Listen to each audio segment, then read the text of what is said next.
Ladies and gentlemen, welcome back to another episode of the Irish Breakdown podcast brought to you by our friends over at FanDuel. It's Monday, and unfortunately, Notre Dame's regular season has come to an end. But the work that we do here over at Irish Breakdown, obviously, for those of you who have been with Irish Breakdown since the beginning, you know that our work does not end here. We will be going over everything throughout the offseason, year-round coverage here at Irish Breakdown. It's one of the reasons why I love listening to this show before I got on this end of the screen, and now I get to do awesome work every single day with Brian. So we will be coming with you, really along with you. We're all a part of this journey. And honestly, Brian, this is a weird spot to be in. I woke up this morning really not knowing what to do with myself because it's you and I were both kind of expecting to be talking Notre Dame ball here really for the next month and a half. Yeah, and we thought we were going to be talking about playoff game matchup, and then we thought we'd talk bowl game matchup. And I woke up this morning, Trev, almost kind of like, did that really happen?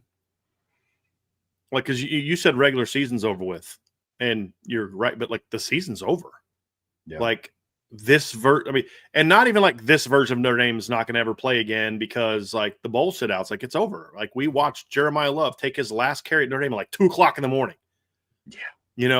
Which is just one of many things that are got Notre Dame fired up right now. But I had to wake up and kind of get right into it because at 9:20 I had to go on with Cole Kubelic and Greg McElroy, and that was intense. And then I had to went on with Crane and Company at 11. So I'll go on with anybody that's willing to have that discussion and debate because I'm gonna take my own advice. I've told Notre Dame, don't take this laying down, don't let them just roll over you. So anyone willing to have me on their show and talk about it, I'm going to go on and state my case because I'm tired of the lazy narratives. I'm tired of the lazy talking points. I'm tired of the spin. I'm tired of the, oh, well, this doesn't count because of this reason, that reason, the other reason. And then in the same breath tell me, well, this is a top 5 football team in my opinion. Then why did we spend the last 20 minutes of you trying to tell me that they shouldn't be in the playoffs?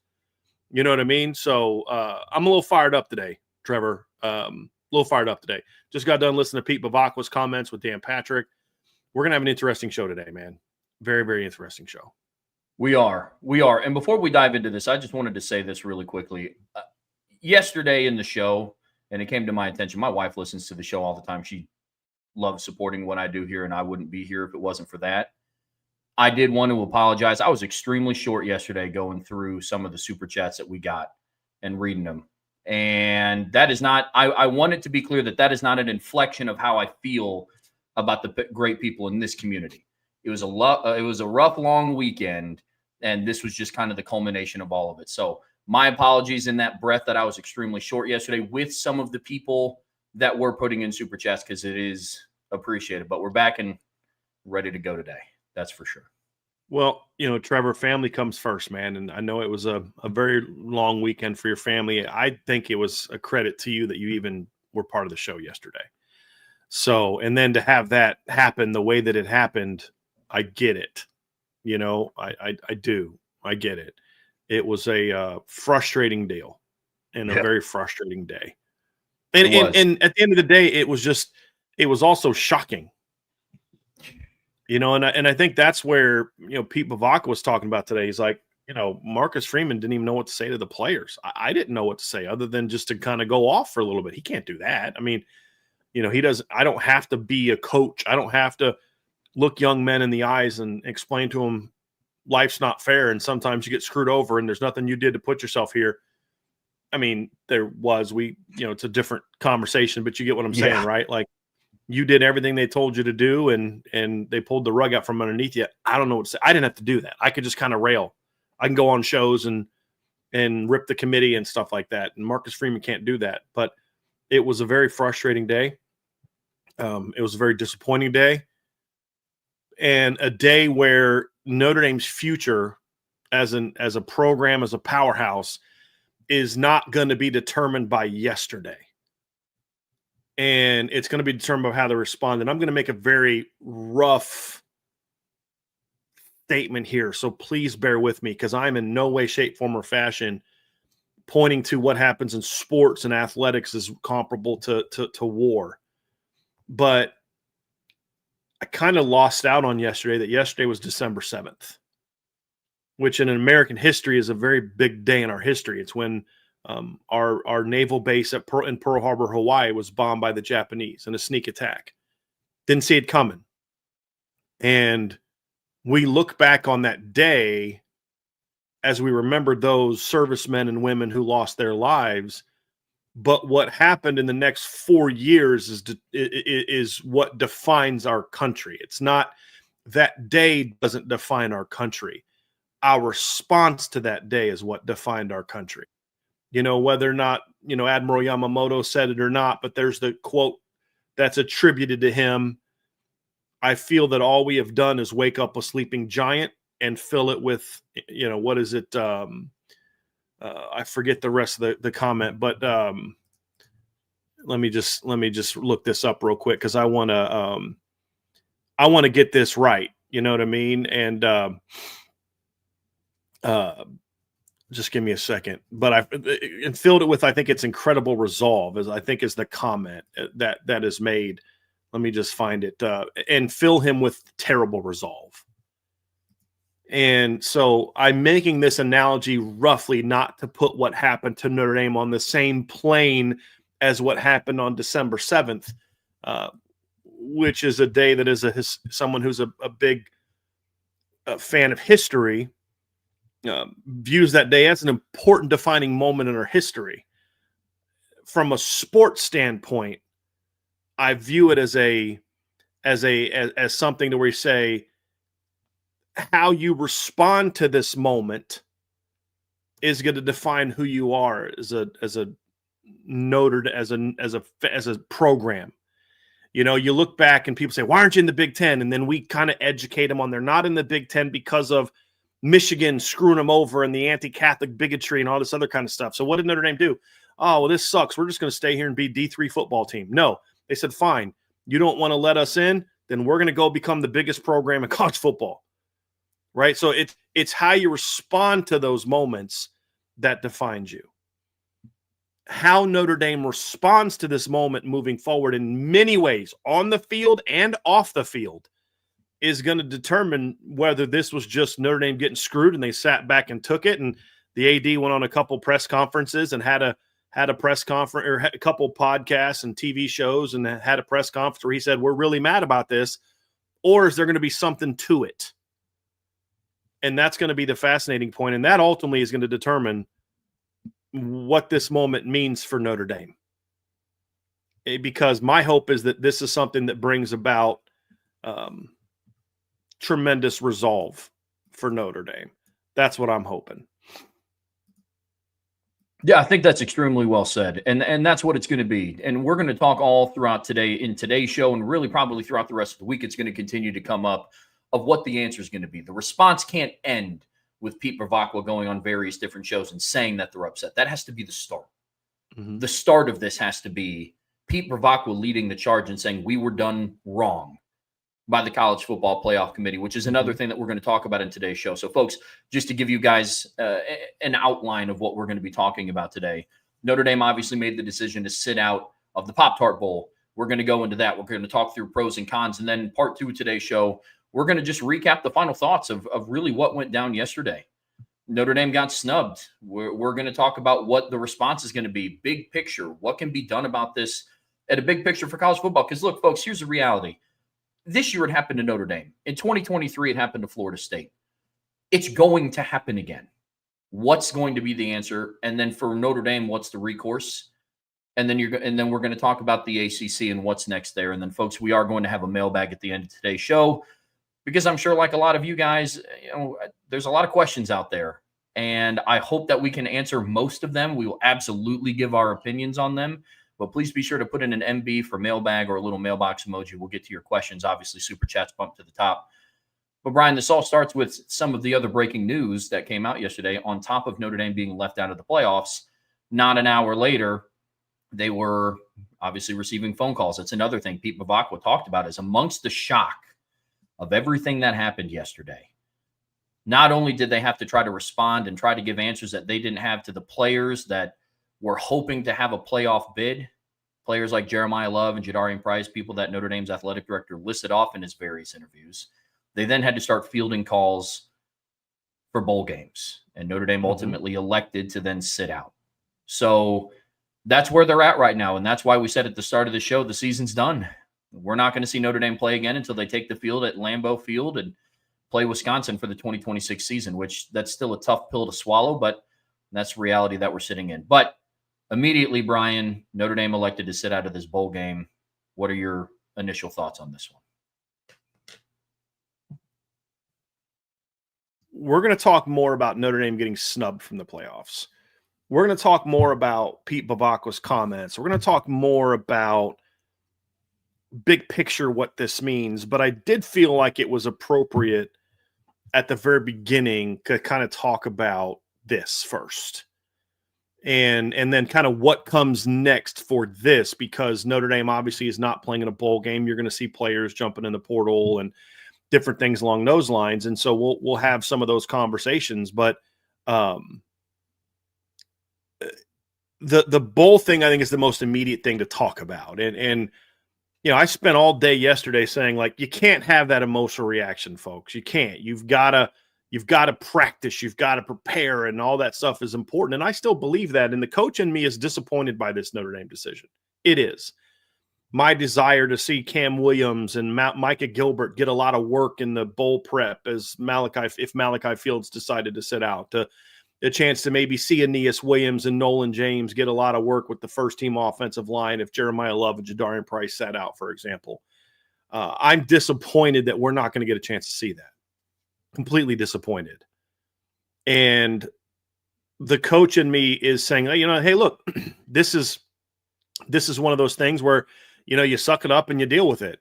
That's one side of the conversation. As you talk to more people and you think more about it, Trevor, there's another side of the consideration as well. And that part of the conversation is there's a lot more to this than just whether or not they want to play in a bowl game or not. There's a lot more of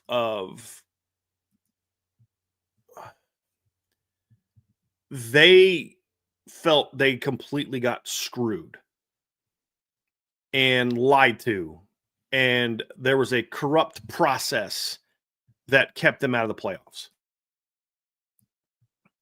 And if you look at it from their standpoint, the last month, Notre Dame players who grew up like you and I did, dreaming of one day being on ESPN, being talked about on ESPN, sat there and watched that network for an entire month talk down this team.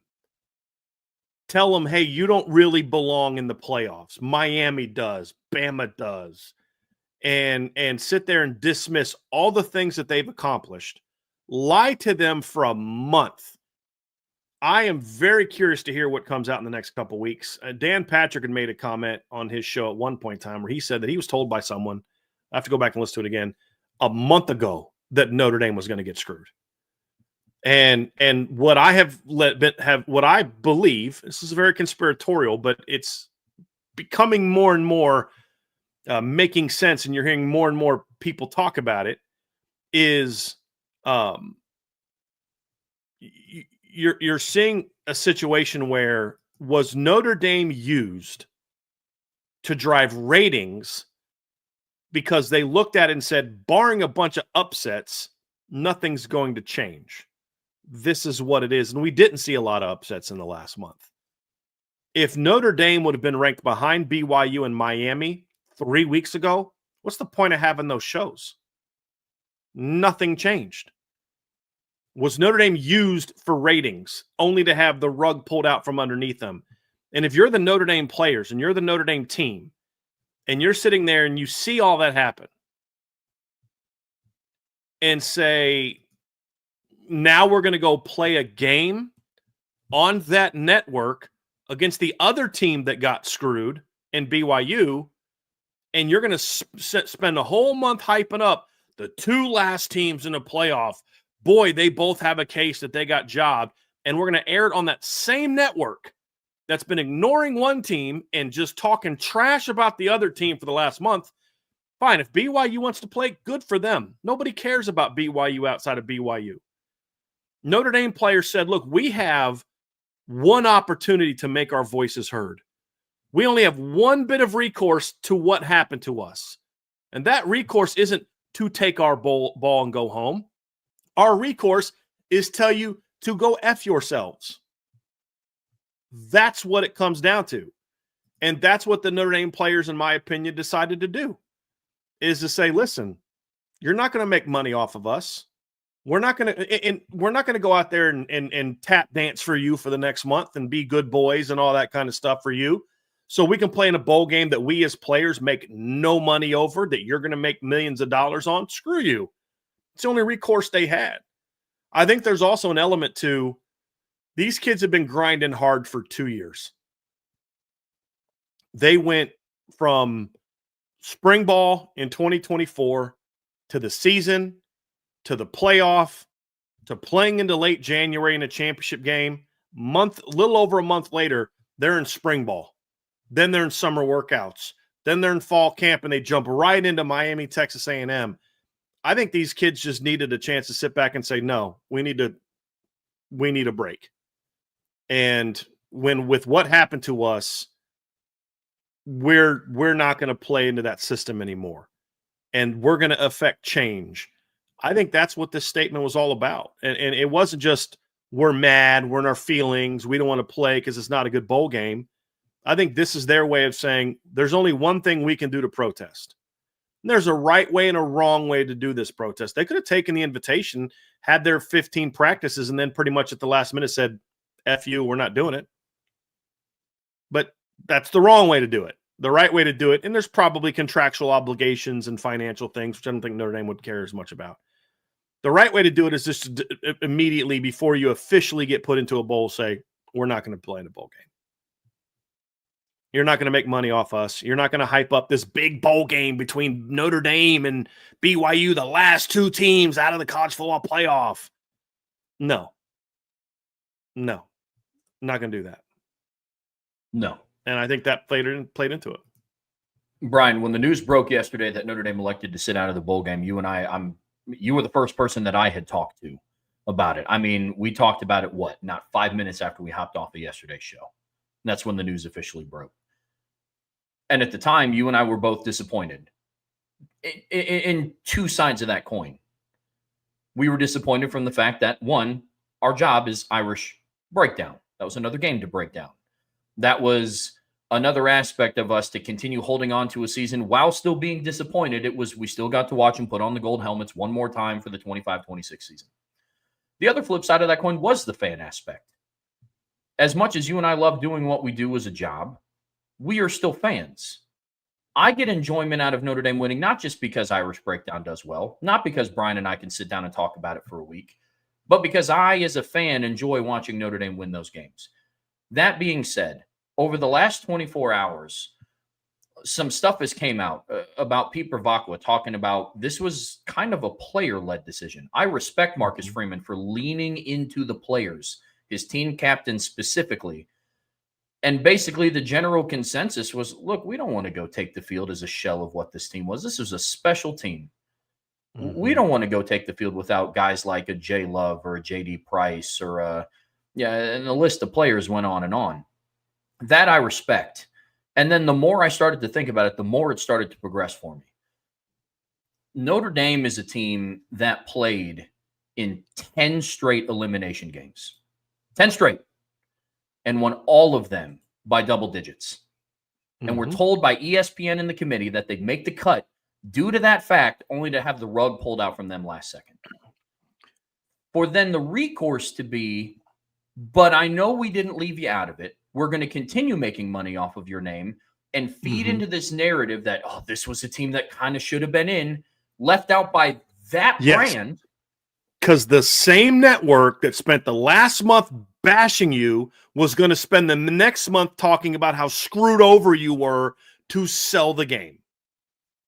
100%. Brian, yesterday, ESPN, not 20 minutes after the final rankings came out, ESPN, a writer at ESPN released an article saying that Notre Dame probably got snubbed from the playoffs. The own brand. And now they expect you to, let's call it what it is. They're handing you a consolation prize. Thanks for participating. Thanks for the money. Here's the Pop-Tarts Bowl. Here's the reality of the situation. And what I'm about to address is the negative. This is kind of the con side of Notre Dame opting out of the bowl, because a lot of the talking points outside from other people start to get real loud, really loud. Here's the first point. The Pop-Tarts Bowl was irrelevant until Notre Dame's name got attached to it. It was used as a joke. Like every time somebody wanted to insult a team like Notre Dame, they say, well, good luck in the Pop-Tarts Bowl. It's an insult. People literally use it as an insult. Oh, yeah, well, you're not going to make the playoffs. Good luck playing in the Pop-Tarts Bowl. Now, I got to hear you talk about how dare you insult the Pop-Tarts Bowl. I love Pop-Tarts. I'd love to go to a bowl game and get some Pop-Tarts, free Pop-Tarts at a bowl game. But it's like, you can't sit there. Here's the other thing. We also have a bunch of people at that network, Kirk Herbstreit included, who talk about how bowl games just don't mean anything anymore. They constantly convince us that bowl games don't mean anything anymore, but then when Notre Dame doesn't want to play in a meaningless bowl game that you literally use as the butt of a joke when you're insulting a team who won't make the playoffs, you're then mad that Notre Dame doesn't want to play in it? A team that people will say, well, they can beat anybody. They're a top 5 team. Why should a top 5 team have to go play in the Pop-Tarts Bowl? Screw that. So you don't get it. You don't get to do both. I'm tired of this whole letting them drive the narrative. Screw that. If we can only change 20 people's minds and get 20 people to cancel their subscriptions, then we did our part. But you can't sit there and use the Pop-Tarts Bowl as a butt of jokes and then get mad, which is stupid, by the way, especially since that network airs all these bowl games to just diminish bowl games as a whole, just dumb. But then you want to get mad when people opt out of bowl games for whatever reason they choose to opt out of bowl games for? Screw that. 100%. 100%. I have to watch the same people say that Notre Dame is afraid of competition and doesn't care about the quality of the sport, were the same people that condone the actions of watching Cam Ward last year in the Pop-Tarts Bowl. Right. Play until he beat the NCAA passing record for touchdowns over the course of his career, sit on the bench, watch Emory Williams go 5 of 14 in a pick, and then watch his team lose 42-41.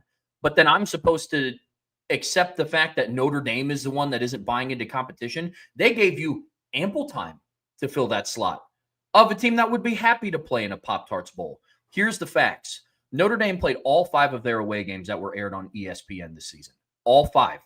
Every single one of them, with the biggest one being Notre Dame in Miami. That was the 4th most watched game of the college football season. It had 10.8 million views. To put that into perspective, contrary to what people at ESPN say, and the SEC homers, and Paul Feinbaum, who quite literally nobody cares about anymore, that's more views than Alabama, Georgia, than Texas, Georgia, and Oklahoma, Alabama, and more than LSU, Clemson. That was your 4th most watched game this season on ESPN. Notre Dame has made you enough money. They don't have to play in your consolation bowl game that you continued to downplay. Mm-hmm. Like I said, nobody cared about the Pop-Tarts Bowl until Notre Dame's name was attached to it. Right, 100%. And then the other side of the coin, people are talking about like what it means for the fans. I'm a fan, and you can miss me with that stuff. Yep. Like, think about what it means for the fans preparing for back-to-back playoff runs based off of what your committee told them. As a fan, I could give two rips less about the Pop-Tarts Bowl. Bowl games outside of the college football playoffs mean nothing because of what you did. Mm-hmm. But I'm supposed to let Notre Dame sit back and be the whipping child because they decided to make a statement and take a stand against some bowl game that you've continued to devalue year over year over year and just push. Playoffs mean everything. Playoffs mean everything. Shoot, people were talking about Kalen DeBoer being fired if he didn't make the playoffs this year for Alabama. Yep. That's how much you continue to push the playoffs. But then I'm supposed to sit back and accept the fact that if Notre Dame doesn't, that they're afraid of competition. Come on, dude. Come on. You can miss me with that. That's what frustrates me so much, Trev, with this whole conversation. And again, I'm torn because part of me wants to watch them play. From a business standpoint, it's better for me if Notre Dame's playing the next month because then we have We can talk about, we press conferences, interviews. We can talk about matchups. We can break down film. We can do all that kind of stuff. So, yeah, personally, I'll be honest, selfishly, for my business, it's going to be better for my business if Notre Dame plays in a bowl game. I'll be honest about that. Selfishly, wanting to see this team play again is something I want to see again. But you also have to take a step back and say, okay, if you're going to provide honest analysis, you have to at least be able to consider where they're coming from, which is my attitude has changed from where I was yesterday during the show. I was like, look, you have to play the game. You can't make an emotional reaction. You can't play the game. There's a lot of fans in the chat yesterday saying, should boycott the bowl game. And I was like, look, I understand where you're coming from, but you can't do that. The more you think about it, and the notion that this was a player-led thing, I do believe is true. I talked to several parents yesterday, including the parent of a team captain, and it was made very clear to me that the players either drove this or were very much in agreement with this. I'm not 100% sure which one that is. I believe it was a decision where it was put in front of them, as they do every year, about going to a bowl game, and it was the player leadership that had reservations about it. And that's kind of where this conversation came down to. That makes sense.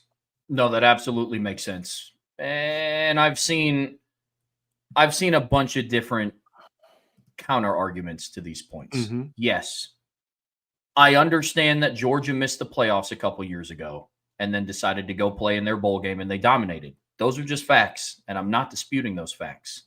What I am willing to dispute, however, is you're not going to convince me that the magnitude of the Capital One Orange Bowl is the same as the Pop-Tarts Bowl. Yep. That's back when New Year's Six bowl games still carried a weight.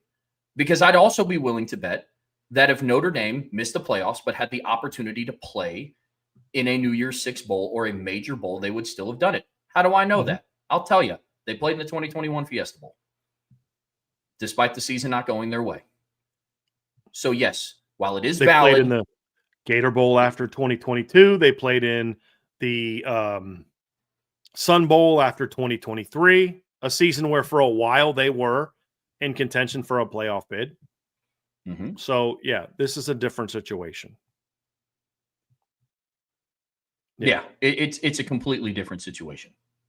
Absolutely different. Once the bowl tie-ins went to the college football playoffs, the other bowl games were just meaningless. How do I know that? It's because everybody and their mom sits out of those games, unfortunately, which is something that I don't. And because ESPN always tells us they don't matter. Because every time an SEC team loses a bowl game, what do they say? Doesn't matter.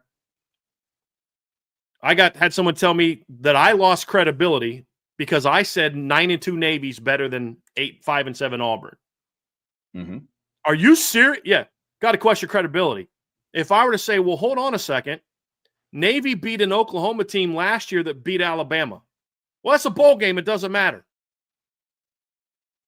How many players are sitting out for Oklahoma? Doesn't matter. Mm-hmm. So either it matters or it doesn't. You got to pick a lane. I'm tired of this two-face crap.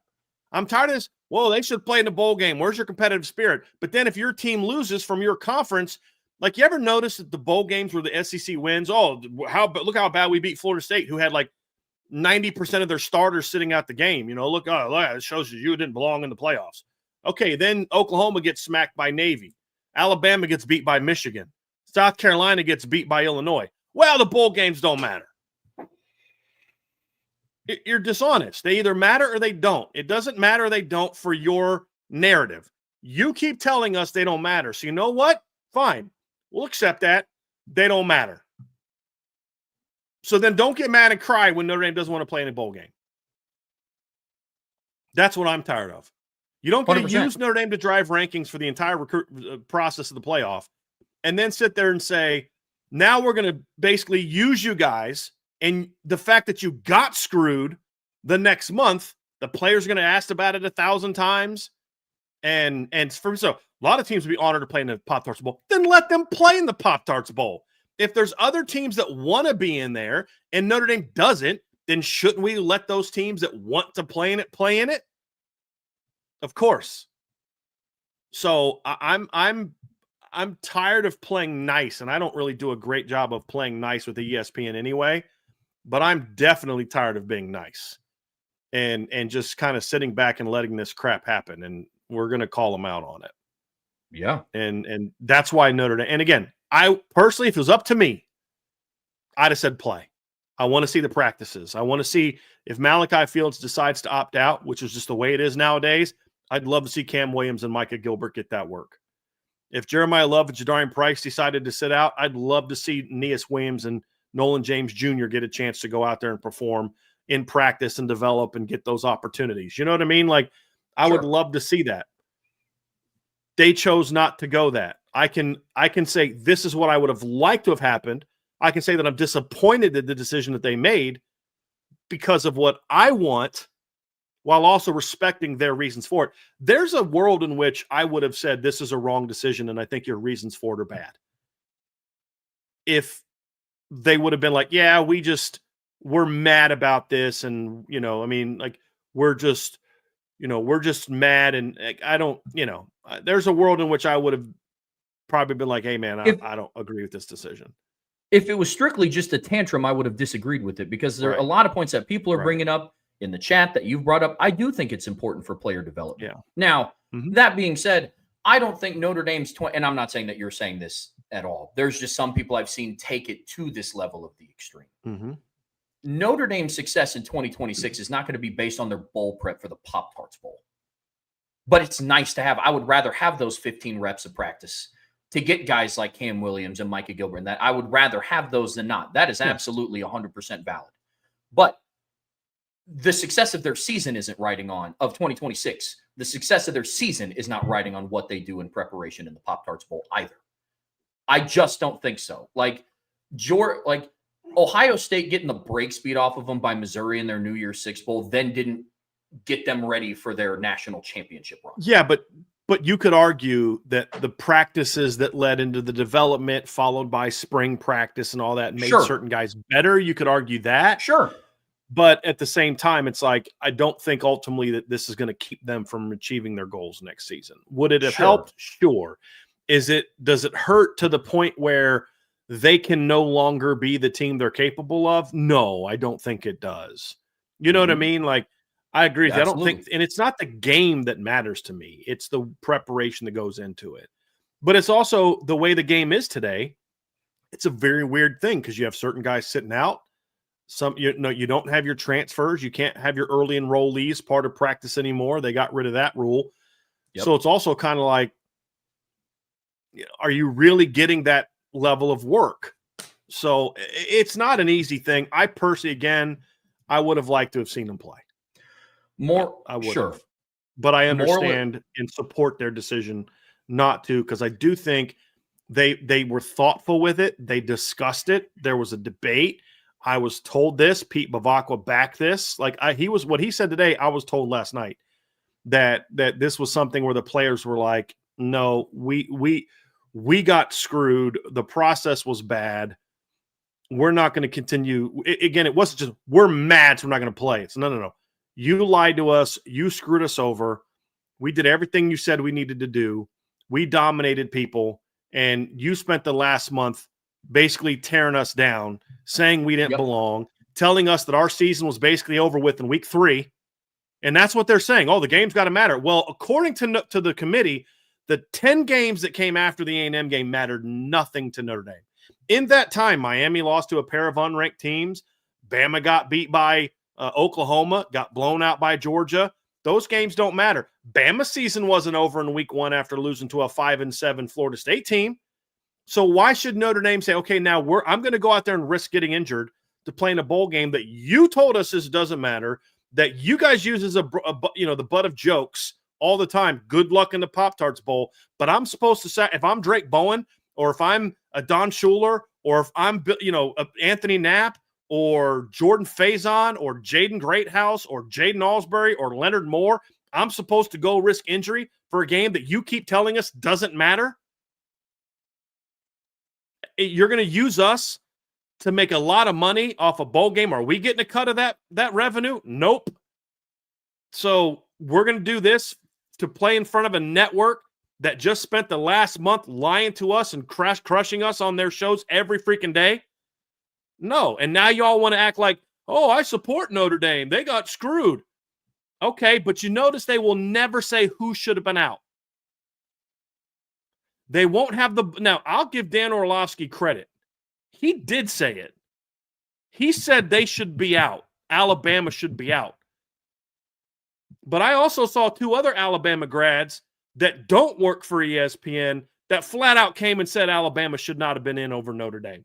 Shout out to Damian Harris and Mark Ingram for that. Because you know what? They don't owe the SEC anything for their jobs. They can be honest about things like that. They understand. Beanie Wells those 2 guys came out and said it. Joshua Perry has come out and said it. If you don't work for ESPN and you don't toe the company line, then you can get – Matt Leinart has said it. Notre Dame got screwed. They should be in over Alabama. But then I got to watch ESPN for a month, tap dance around how Notre Dame doesn't belong in against 2 teams that happen to have contracts with our network, and we're supposed to believe that's objective? And then we're supposed to go tap dance for the next month for a bowl game on your network that you're going to hype up the 2 teams that got job that had the best case to make the playoff. Look how Notre Dame got screwed. And now you want to play that up after you spent the last month basically lobbying that we did belong in? The ACC network, which is part of ESPN, spent the last week and a half playing repeats of Notre Dame versus Miami. Did they play Notre Dame? Did they play Bama versus Florida State? That game was on ABC. That game could have been played on that too. Did they play that 13 times like they did Notre Dame, Miami? No, they didn't. Why? Because it was never about Bama or Miami. It was about Notre Dame. Notre Dame had no chance to make the playoff, we have now learned, because there's no scenario in which that could have changed. None. Well, you know, they lost that buffer. The buffer should have been Bama. Because every other team that lost their conference championship game dropped, whether they lost it close or whether they lost it by a lot. I saw a team lose by 3 in the final seconds. They dropped a spot. I saw a team lose in overtime. They dropped 2 spots. I saw a team get blown out. They dropped a spot. I watched another team get blown out, and they didn't move at all. Why? Because the process was rigged from the beginning. And you can't, I mean, if you're willing to take a step back and use some common sense, you can't deny that. If you put your team in the same situation, you'd say, yeah, that was bullcrap. That's bullcrap. They got screwed. There's no other way around it. It was a setup from the beginning. They set up the only thing that could have saved Notre Dame is they also had their protection to have Notre Dame in just in case Bama got upset, Oklahoma got upset during the regular season. Bama lost to Auburn. If Oklahoma lost to LSU, then they would have been like, well, we've got Notre Dame here. We'll go make money off Notre Dame. But that's not what happened. What do all of those players that you just brought up have in common, Brian? They all understand what championship programs look like. That's right. That's not a coincidence. Right. Yep. Nobody respects the grind more of what it takes to be a championship program than somebody that did it. Right. Damian Harris won 1 at Bama. Mark Ingram won 1 at Bama. Matt Leinart won 1 at USC. Josh Perry won 1 at Ohio State. Now, Greg McElroy won 1 at Alabama, but who signs his checks? Look, I like Greg. I've defended Greg a lot. He kind of ticked me off a little bit today in our conversation, saying like my credibility was shot because I didn't think 5-7 Auburn was better than 9-2 Navy. That bothered me a little bit. I've always found Greg to be super smart, reasonable. I thought his arguments today were not that. But so I don't want to disparage Greg and say that he's only saying that because the ESPN tells him to. I don't want to do that. I'll just say this. His arguments are very flawed, and they're not consistent. And he's arguing things that aren't actually part of the decision-making process to try to justify his case. And you know what I have done this entire time when debating Notre Dame versus Bama? I've looked at the committee's own data. I don't have to go outside of the data to make my case. I look at the committee's own data, and it tells you what it should be.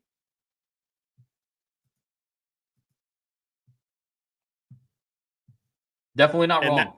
And again, we've kind of already jumped into part 2 of the show. We'll get a little bit into that, but I want to bring it back to the bowl game. That's why this team chose not to play the bowl game. I'm disappointed. It's going to affect my bottom line as a business. I won't pretend that it doesn't, But you have to, if you're being honest and objective, you have to be willing to say, yeah, I don't agree with it, or maybe I wouldn't have done it if I was in that situation, but I'm not. It affects my bottom dollar, but separate my personal feelings and look at it. And if I was a coach in that room and my players had that view, am I going to try to tell them, no, boys, suck it up and let's go deal with this? No, I'd say you have power. This other thing, we're always for this player-led thing, the player, that their power, their authority. This is a player-driven league. That's why they should fight for this and fight for that. Oh, hold on a second. You're not going to play a game on our network? What the heck is going on? You guys shouldn't do that. You should suck up and play. Again, another double standard. They're using their power to make a statement that says, we're not going to let you screw us over, and then we're going to then go tap dance for you in the month leading up to this bowl game. Nope. You're not making another corrupt dime off of us. Not happening. It comes back to what you and I talked about at the start of the show. For us, it was immediate. Kind of bringing this back around and tying a bow on this before we move on to the playoff talk. Mm-hmm. For us, it felt immediate because we did an entire show yesterday about Notre Dame being snubbed from the playoffs. And then within 5 minutes of that, the news broke. But I was, and like you did too, we both were able to take a step back and kind of sit back and think, okay, Notre Dame found out they weren't making the playoffs at 12:30. The news broke yesterday at like 3:50, almost 4 o'clock. In that time, for all the money grabs, Notre Dame was getting hit up by the Duke's Mayo Bowl and the Pop-Tarts Bowl and the Camping World Bowl and all these different bowls to try to fight to get their bid. And they had a decision to make. Because the fact of the matter, they can't sit down and wait, yeah, we'll get back to you in a week. Like unfortunately, that's just not the situation that this is for Notre Dame. And they made the decision. The icing on the cake for me that ultimately led it to where it's like, okay, I'm kind of fully on board with this. Mm-hmm. Is the fact that it was a player-led decision or it had the player's stamp of approval. If this was just an emotional knee-jerk reaction by Pete Bravacqua and Marcus Reams, like, nope, to heck with them, we're not doing it. And a guy like an Eli Raridan or a Malachi Fields or a Jason Onye wanted to suit up one more time, that wouldn't sit right with me. Mm-hmm. But this was a more thought-out decision than what people are portraying it to be, especially on social media.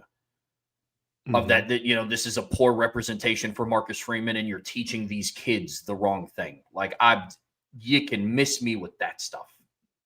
Mm-hmm. Like, I disagree with that wholeheartedly. And so, end of the day, Notre Dame elected to sit out of their bowl. The Pop-Tarts Bowl, I believe, is now between BYU and Georgia Tech. And the next time that we're going to see Notre Dame take the field is going to be next season, unfortunately. Mm-hmm. Unfortunately. I hesitate to say this because I want to see this team prove that they can kind of keep this ticked off edge for the next several months. But I have a feeling that it's not going to be a fun day on Lambeau Field for Wisconsin. No. I mean, there's already the personal aspect between Freeman and Luke Fickell. Yeah. Yeah. Yeah, it's going to be interesting. It's going to be interesting. So, at the end of the day, the 2025 season is over with. In future shows this week and next, we will kind of do a little bit of a moratorium on the season. We'll break down the season, what went right, what went wrong, grade position groups, we'll hand out our awards for the season. We'll have our own season and award show, so to speak, where we talk about, the players that we like and what guys did well. We'll have that. I don't know if that's going to be this week or next week. Trevor and I are still kind of working out the show schedule for the next couple weeks, but obviously sitting here, it is, forget why and how and is it right, is it wrong. It did kind of hit me last night that, wow, I'm not going to get to see this team play again. And that bummed me out. And I know a lot of people feel that way. And I'm sure there's players that feel that way. I'm sure there's players that would, because like y'all don't, some people I've seen pay, well, it's a privilege it is a privilege. But just because you make this decision doesn't mean it's an easy one for you. Doesn't mean that you're not happy about going out and playing again. But sometimes, it's like, look, people say, well, I'll rail against ESPN and I'll rail against this and rail against that. All right, cool. Then cancel your membership. Well, I can't. I have daughters. Well, then kind of stop complaining about it. You know what I mean? Like if you're not willing to kind of put your money where your mouth is, sometimes you have to make sacrifices. Sometimes you have to give up things that you like because it's more important that you take a stand. And if it's not, then you probably shouldn't be that fired up about it. So, you know what I mean? Like that's kind of where it's at. So but selfishly, I am bummed that we're not going to get a chance to see this team again. I'm bummed that I am too. That we're not going to get a chance to see Jeremiah Love again. That like I said, his last carry was at like 1-something, 2:00 in the morning on ESPN because they had Notre Dame play at 10:30. Like what a disservice to a great player and a team and it's a bummer. We won't get to see Gabriel Rubio play again. We won't get to see Jason Onye play again. We're not going to get a chance to see Devontae Smith again in Notre Dame uniform and Jordan Patejo in a Notre Dame uniform. And that's Malachi Fields. It came to us at such an abrupt end. It's very disappointing. And, that's kind of where I'm at. The one glimmering hope, and it's a thin one, and I don't think he's going to win it, but as of right now, Jeremiah Love does have the third best odds. He did move ahead of Julian Sayin on FanDuel in the Heisman race. So I'm sure that he's going to be a player that's going to rack up quite a bit of postseason accolades. But to your point, I'm also disappointed that we won't get to see them again either. So, but folks, that is going to do it for part one of today's show. Don't go anywhere. We are getting ready to kind of pick up this conversation where it left off, talk about the playoff committee and their ultimate decision yesterday, go through some final thoughts. But before we get there, hit that like, hit that subscribe, hit that notification bell, share this podcast with your friends and family, anybody that you know loves Notre Dame and college football as much as you do. Whatever streaming platform you listen to us on, we greatly appreciate a 5-star review. But as always, the best way to stay in the now and the best way to support what we do here is subscribe to the premium message boards at boards.irishbreakdown.com. All right, Brian, in the next part of the Irish Breakdown podcast brought to you by our friends over at FanDuel, we are talking about really the decision that went into yesterday, and we're kind of picking up where we left off. And we're continuing the conversation around the committee's ultimate decision to leave Notre Dame out of the playoffs, which again, still kind of doesn't feel real to say. The shock and awe yesterday, I think, spoke for itself. We had a pretty long show yesterday, and I'd be willing to bet that all three of us kind of struggled to come up with some sort of rationale because we like to have answers. We are Irish breakdown. I like to sit down and break down what's happening. One of the reasons, when I was going through my interview process with Brian, he asked what, one of the reasons was that I like listening to the show. And I said, it's because I'm a seek to understand person. And if Notre Dame happens to lose a game, I don't want to just sit there and be upset and they just lost. They're just bad. I need to seek to understand. I need to figure out why and dive into the nitty gritty. And that's what I love that I get to do every single day. The most frustrating part about yesterday is there was no seek to understand. It defied everything that they went against for the playoff committee. And that ultimately is what was extremely frustrating. But as you know, Notre Dame unfortunately got left out yesterday, Brian, and that's where we pick up this discussion.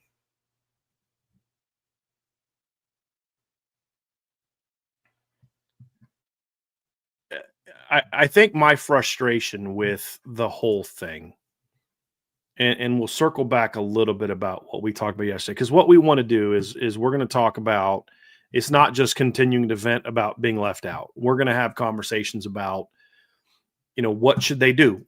How should things change? It's not just, hey guys, we're going to spend the next 40 minutes continuing to vent about Notre Dame getting screwed over because we didn't get enough of it in our 3.5-hour show yesterday. It's okay. So what should change? What does all this mean for Notre Dame? And I think what my focus is on, Trevor, is it's not even so much the decision. I said this on Crane and Company. I don't agree with the decision. I think there's valid reasons for it to be different. I think anyone, that has any kind of brain whatsoever, and there's a lot of people I've banned in the show today that clearly don't. The reality is, if you look at the data, there's absolutely a case to be made. Say, well, there's a case to be made both ways. I don't really think that there is one.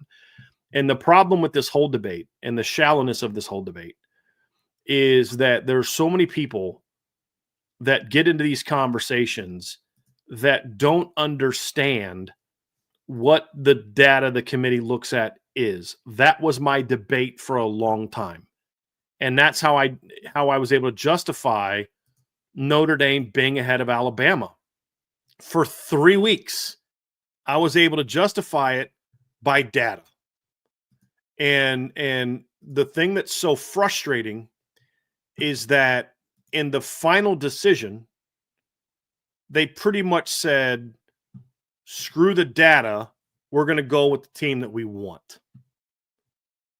Screw the data, we're going to go with the team that honestly is part of our network. I mean, there's no other way to spin it, because what we're to believe is that Alabama and Notre Dame were judged for several weeks on how they played, their resumes, and in the last week of the regular season, forget even getting to the SEC championship game, looking at it from the last week of the regular season, that Alabama going on the road and beating a 5-7 Auburn team who had fired their coach was somehow miraculously made them a better football team in a game where Auburn had 2 different touchdowns called back for penalties, had a ball hit a wide open receiver in the hands as they were driving to get picked off. That somehow impressed you to such a degree that you threw out all the data that you had been using that showed that Notre Dame was the better team. And now we've got to sit here and listen to this spin that came from the committee. I'm giving you data that is right here to look at. And I'd like to point out that Alabama beat an FCS team. So technically, based on what the committee has said, the rules are that FCS wins don't matter. Miami and Notre Dame don't have the same record. They don't. Miami's 9-2, according to what the committee says they look at. Bama's 9-3 because they beat an FCS team as well. But you look at it, top 25. Bama does not have the edge that SEC supporters want to tell you because, well, that team was ranked when they played. It's irrelevant. Florida State was ranked when Miami beat them. Should that count for something? It went 5-7. The fact is this is what the committee looks at. Quality wins, same number. Bad losses, Bama had 1, Notre Dame had 0. Notre Dame has had in every single computer model, including if they had the old BCS system. There's this website that keeps putting out what the BCS rankings would look like. Notre Dame would have been ahead of Alabama in that one as well. Then you look at the other data. Strength of schedule, definitely advantage for Alabama. Strength of record, slight advantage for Alabama, but not nearly as big of an advantage as Notre Dame has with game control. Then you look at every single offensive, defensive, scoring differential, and field position differential, all data the committee alleges they look at to determine who's better. Every single one is advantage Notre Dame by a little or by a lot. Every single one. And that's why Notre Dame was ranked the first 3 weeks. And then miraculously, after Bama beat a 5-7 football team who had lost their last 2 previous FCS games by as much or worse than what Bama beat them by, because they lost. Think about this. Their 2 previous games, they lost to Vanderbilt by a touchdown. They lost to Kentucky at home by a touchdown against FBS opponents. They had lost 6 of their previous 7 games against FCS opponents. Bama beats them in a game that Alabama got outgained by over 100 yards. And that miraculously was the evidence they needed to say Bama's better than Notre Dame. Liar.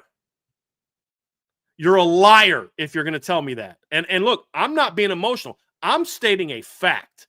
I'm not name calling. I'm stating a fact. If you tell someone something that you know to not be true, what does that make you, Trevor? A liar. A liar. This isn't name calling. This is stating a fact. There's no way you can honestly, in good faith, as a commissioner of a league who getting that 5th team in the conference champ. Think about this. The head of the committee is a sitting AD in a league who financially benefits from getting Alabama in over Notre Dame. And I'm supposed to believe, no, they were fair. They didn't look at the money. They just saw that they watched the game. No, you didn't.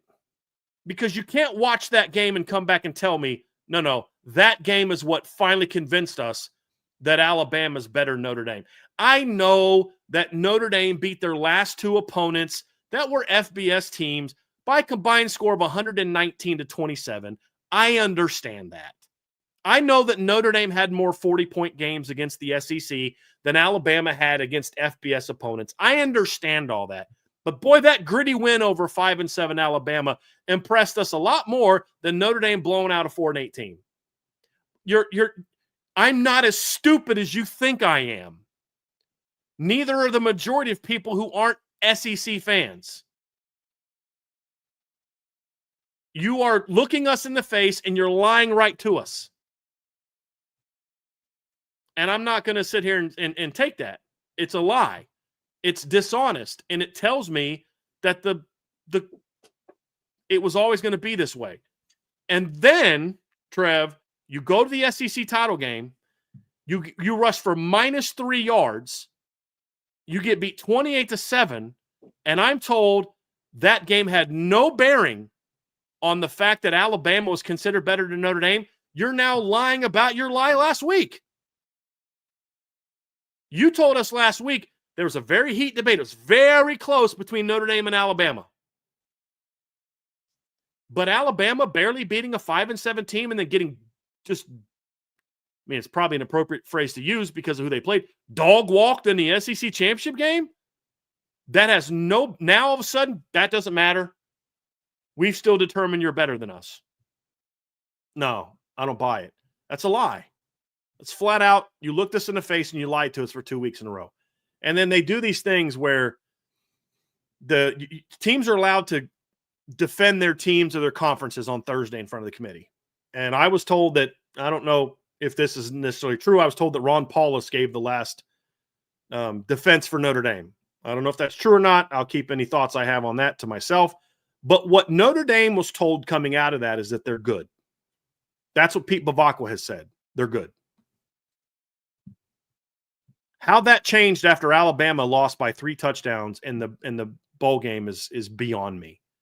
Other than the fact that they simply just kept lying. That's it. There's Brian, no other explanation for it. That is unfortunately the conclusion that I came to. After all this, it comes down to bias and that they were straight up lied to. Straight up. They were lied to. Notre Dame was lied to. We were lied to. The college football fan base. Notice how I didn't say the Notre Dame fan base. The college football fan base was also lied to. Do you know who else has every right to be upset? BYU fans. They lost in a similar fashion to Texas Tech. Heck, they had the lead at one point, and they got dropped.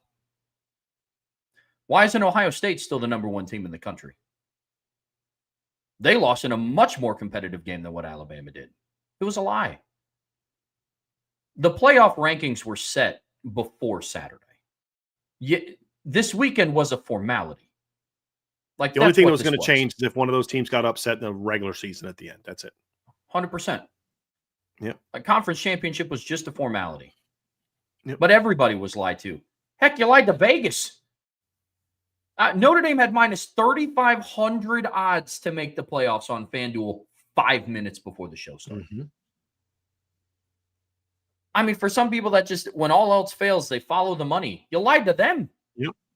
I mean, everything just went in the opposite way. Per the ESPN college football social media pages, Notre Dame had a 95% chance to make the playoffs at 11:55 a.m. on Sunday.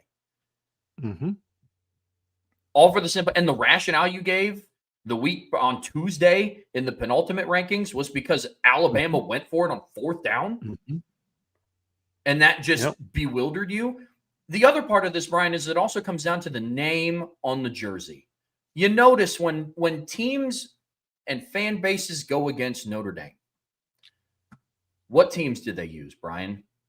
Syracuse, Stanford, Navy, right? Those are kind of the names that we hear consistently. Yep.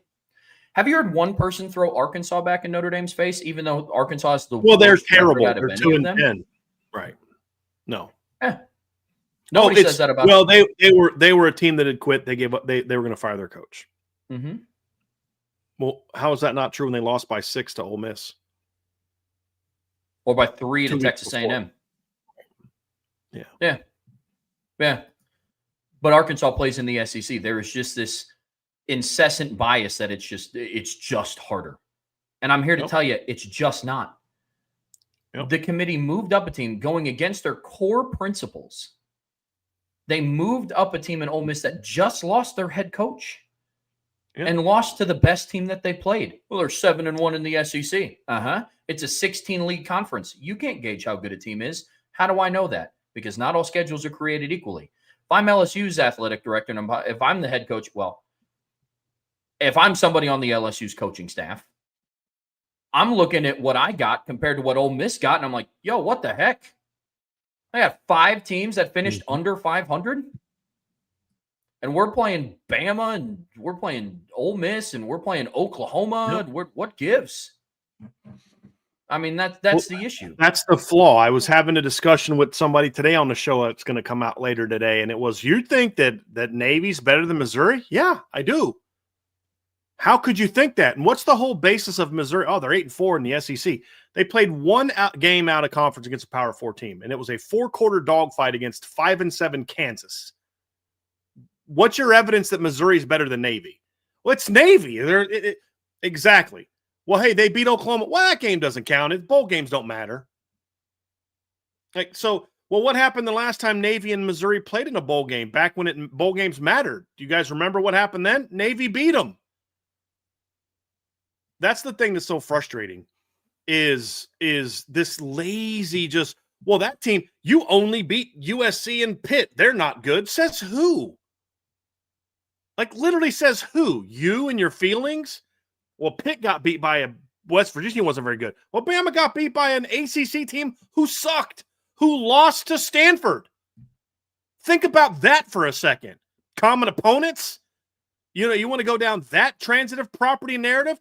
Stanford beat Florida State, who beat Alabama by 2 touchdowns, and Notre Dame beat Stanford by 29 and let them score the last 2 touchdowns.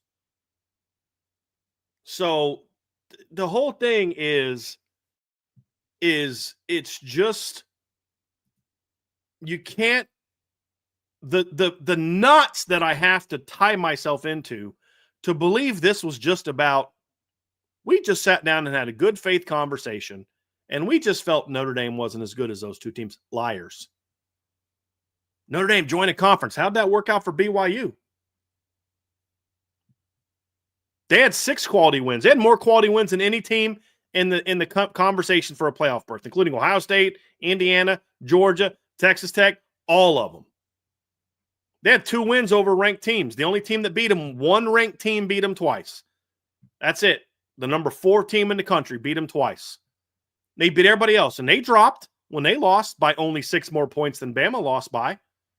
How'd that work out for them? A team that passed them didn't even play in a conference championship. One of the teams that leaped them was doing the same thing on Saturday during championship of the week that Notre Dame was doing, sitting on the couch.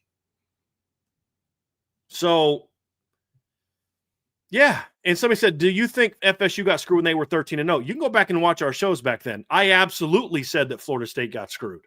Trevor, you were listening to our shows back then. I absolutely said they got screwed because they did get screwed. And it's the same thing then as is now.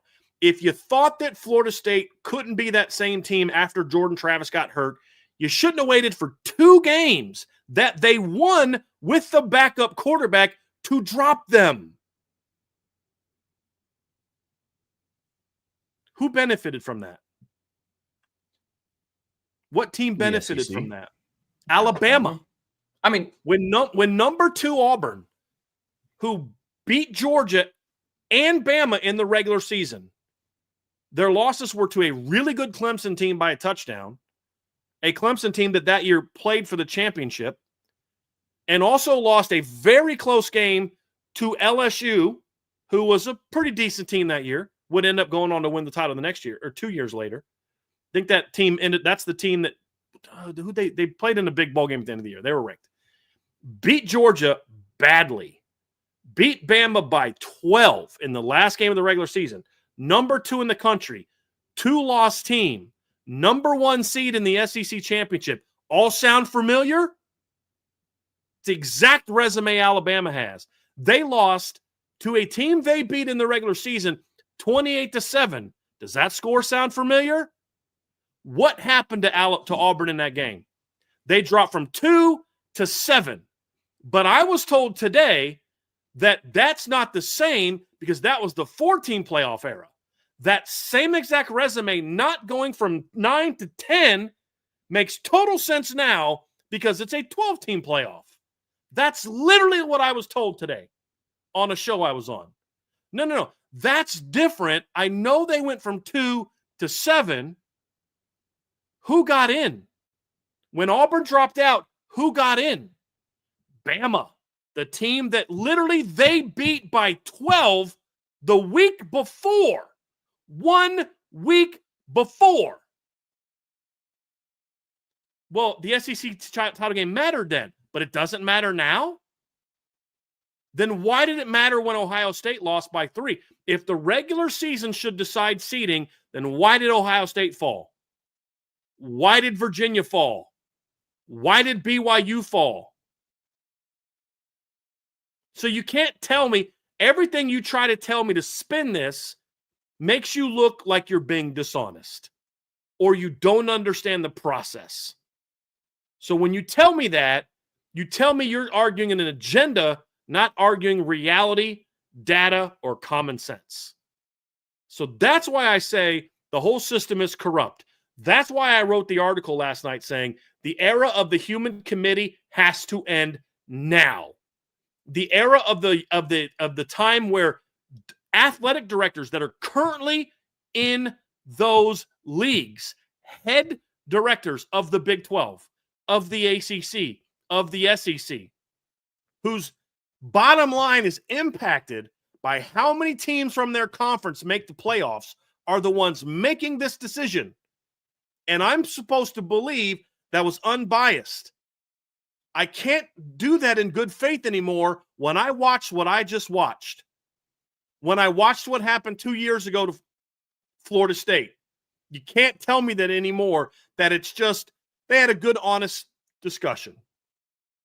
They'd said a good faith conversation, and you know what? We just decided this is the case, maybe.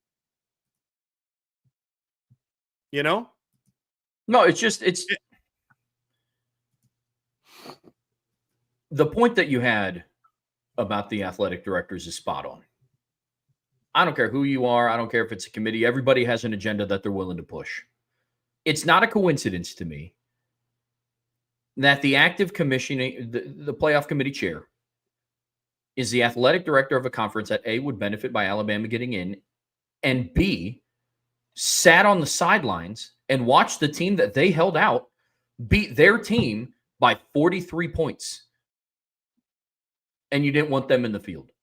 It's not a mystery that there was a push to get 5 SEC teams in, not just with Alabama, but trying to get Texas any way possible, as much recognition preseason as humanly possible, jumping them 8 spots in the rankings to get up to 13th by the end of the rankings, moving up Ole Miss after they lost their head coach, doing all that to get 5 SEC teams in, and the commissioner chair is who? The athletic director, the sitting athletic director of a current SEC school.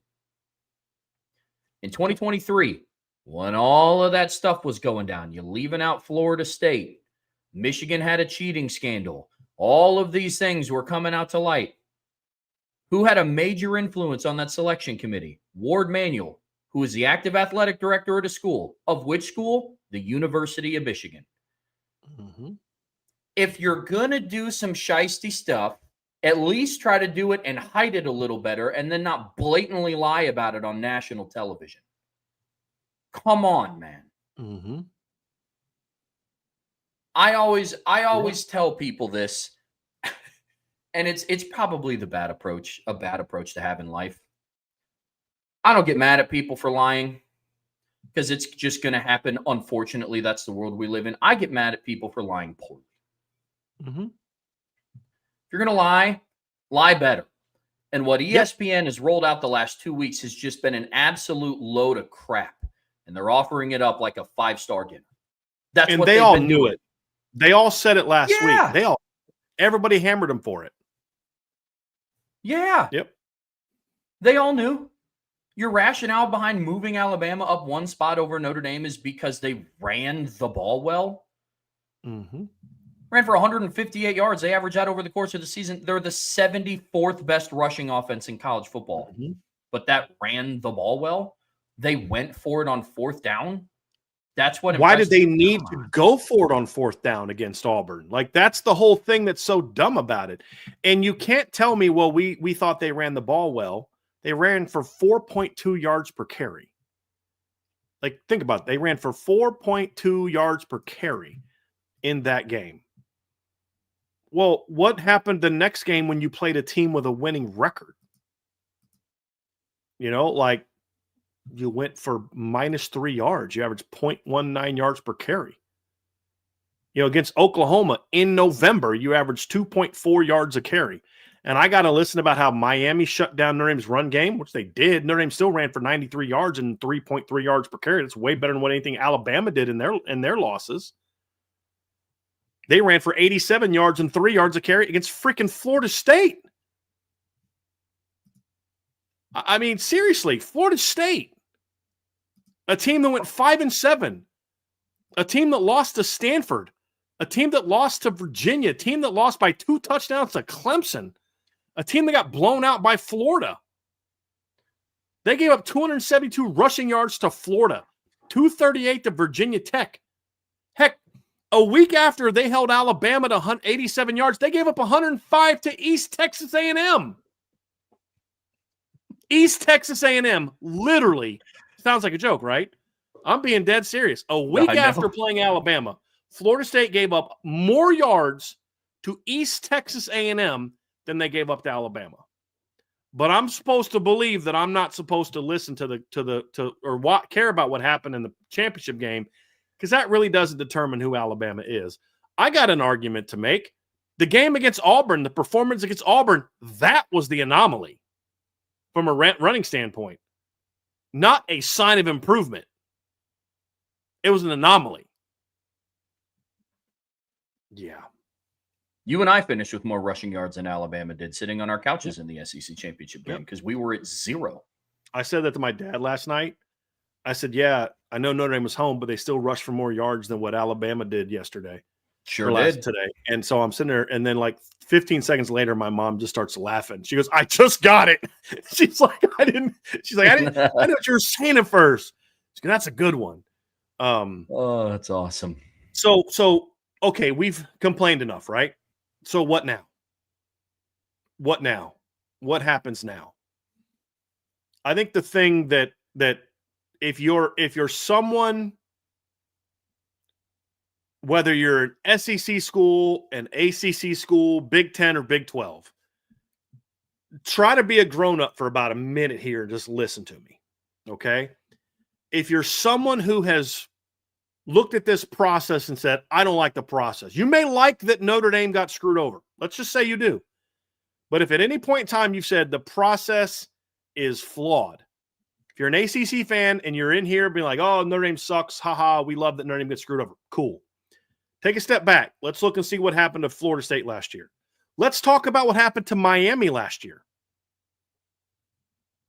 Miami was ranked 4th in November, lost 2 games, very close games, one to a 10-win team, one to another team that took Georgia to the SEC champs to like 9 overtimes.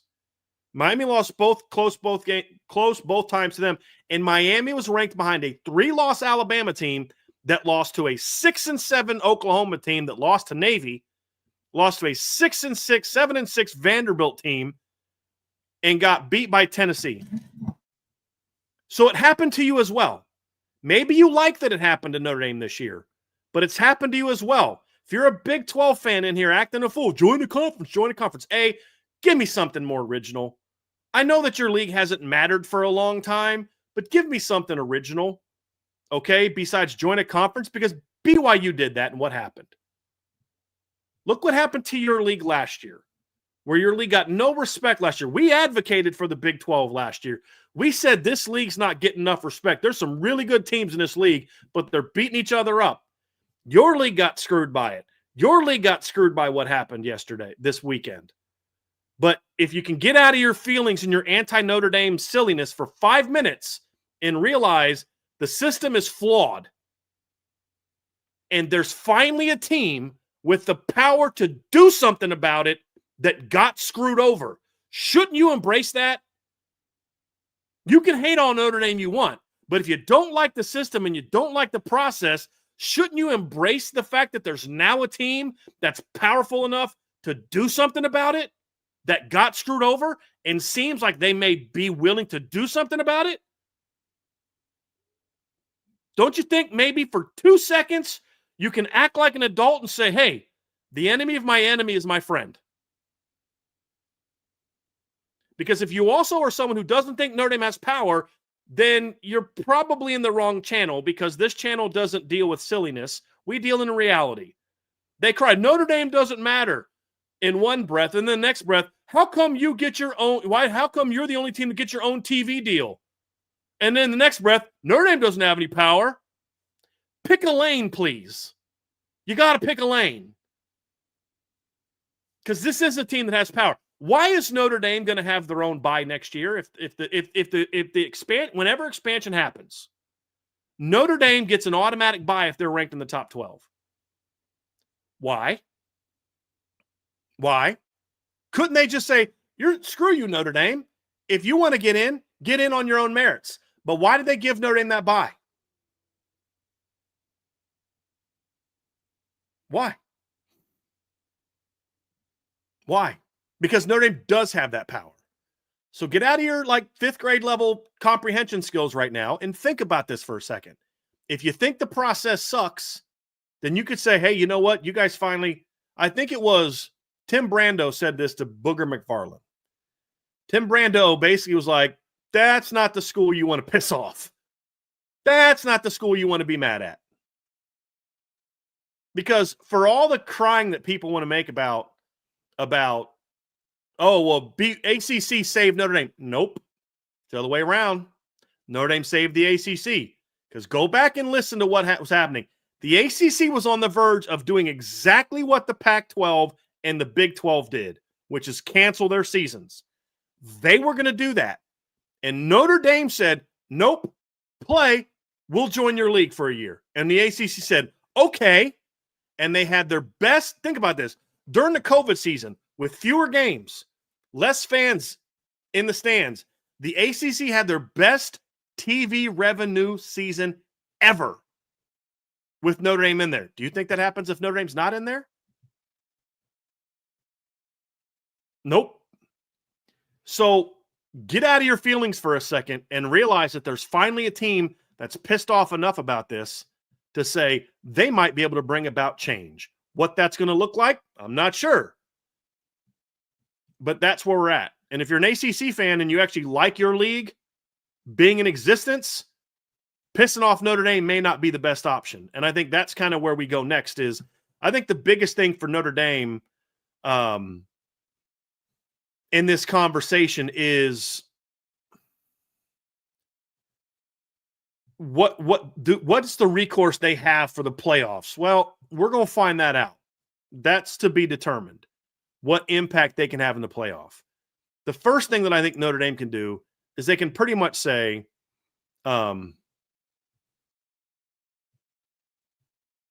right, ACC, we're going to have this conversation first. That's what I think the first thing is. And that's what I want to talk about. And I don't know that Pete Bavacqua is going to talk about this tomorrow. I really don't. I hope he does. He had some very interesting things to say today, because the one thing Notre Dame can do to blow this whole thing up is to blow up the ACC. Pete Bavacqua said at one point, I believe he said there was irreparable, or he said there's permanent damages done to the relationship. Then he walked it back and said, well, I don't ever say nothing can be fixed. He didn't walk back that there was major damage. But he also said very clearly, you basically went after your biggest business partner. That was not unintentional. It wasn't. No, and even to the point of, I agree with everything that you said. In the part of the interview where he even kind of walked it back, that was in response to something Dan Patrick asked him. I think he stood by permanent damage. Dan Patrick asked if it was irreparable damage. Right. And he said, I'm not going to say like it will never be fixed. So like in a way, permanent, irreparable, but like I don't think it's so much as that he didn't mean it. I think it was just he alluded to more than I guess what he wanted to in this initial press conference. But yes, I agree. Notre Dame has to have an offseason checklist, especially off the field. And it begins with what they do with the ACC. Brian, you know my background. I used to work in sales. And like any person that works in sales, they have what is called anchor accounts and ones that you can just kind of rely on for annual business year over year. What do you do with those? You make them happy. You take them to lunch. You make sure that their needs are met. What you don't do is actively and intentionally try to drive them into the ground and then ask for more afterwards. That is something that you don't do. I love the fact that Pete Bavacqua said that the ACC did permanent damage to their biggest business partner. And for some of the ACC folks out there that just haven't done enough homework, I've seen every counter argument under the sun. Oh, well, it's still Clemson, still Florida State. It's like those are two teams that are trying to leave your league, bub. Actively tried to sue your league to leave. They don't want any part of your league. Notre Dame is now your only anchor account. Unless you want to put all your faith into something as volatile as Miami's success. Unless you want to try to put it into hopefully SMU coming up the ranks. Boston College ain't making a turnaround anytime soon. Yeah, right now your biggest brands want out. UNC wants out. Florida State wants out. Clemson wants out. Miami wants out. Now, Miami's been smarter about it. They've been more behind the scenes about it than just the outright lawsuits that Florida State and Clemson did. Sure. But make no mistake, Miami wants out of the ACC deal. Well, and you did all that. And Jim, I had a buddy propose something very interesting to me today. He's a very smart guy, smarter than I am when it comes to this stuff. And he's been on this now for a couple days. And he said, like, the language that Pete Bavacqua used today is divorce language. Like, well, I mean, I guess I don't want to rule anything out, but. So what is the recourse? Is it we're getting out of the ACC and we dare you to come sue us? And then we'll take you to court with more money and better lawyers than even what Florida State and Clemson had? Do you want to compare their endowment to Notre Dame's endowment? And here's the thing. We now have cause. They didn't. And that's why he said they have done, I believe he said, what was the phrase he used for damages to Notre Dame? Not just the relationship, but basically he said something at the beginning. I'll go back and listen to it. Where he talked about the damage that they did to Notre Dame with this. Because here's the reality of it. This isn't just, oh, we're upset we didn't get to play for championship. No, it's you cost us 8 figures in this. And he talked about it's like what we talked about. Why would you do this to your biggest business partner? Why would you? And his thing is they put their sole focus on us. That's what we complained about for a month. Instead of lobbying against, wait a minute, hold on. Oklahoma doesn't exactly have the greatest resume. Alabama doesn't have the greatest resume. BYU doesn't have the greatest resume. Utah, whoever was in front of you, you set your sights, even when you were 5-6 spots behind Notre Dame, you set your whole sights and all your guns on them. And it wasn't just Miami. He even said, I understand Miami doing this. The ACC did this, and that's what you and I went off about when Jim Phillips and the ACC account were doing that. I'm going to go, while you're talking, I'm going to try and find the exact word he used, but he talked about the relationship and what they did to Notre Dame. So you can go ahead and kind of follow up. Yeah, absolutely. I mean, like I said, it needs addressed immediately because the campaign that the ACC launched, it's anti-Notre Dame campaign. I'm not saying it's the sole reason that Notre Dame was left out because there's a lot of reasons why Notre Dame was left out. We kind of really talked about it the last hour and a half and really going back to yesterday. But the anti-Notre Dame campaign that they launched, including showing the Notre Dame-Miami game on replay 10 times, 10, between the, Thursday at midnight to Saturday morning at 9 a.m., they played that game 10 times. Your social media team is putting out graphics just surrounding Notre Dame. When Miami's fight was the same as Notre Dame's, and it was against the SEC, and then against Bama specifically. But you were too nearsighted to look at that, and you only looked at head-to-head. We played them. We didn't play Bama, so the fight's against Notre Dame. And here we are. Maybe if the ACC focused on having better tiebreaker rules, Alabama would have had the opportunity to play themselves in anyways. Because I think Miami would have beat one of 5-loss Duke, who won your conference, or Virginia. I think Miami would have beaten either of those teams. But because of the rules that you set forth, Miami didn't have that opportunity. So what did you do? You went full bore into trying to downgrade your most active business partner currently. You can't expect there to be no repercussions. You can't. And this is one where, Brian, you've been saying this for weeks. Once the ACC gets past the point of no return, and honestly, they're there, they now don't have arguably the largest brand in college football to lean on. That's on them. So I'm listening to Pete Bavacqua's press conference, or not press conference, an interview with Dan Bavacqua, or Dan Patrick now. And he said, it's not Miami, it's the conference, that the conference decided to take personal shots at us. And you listen to the words he's using, like people are,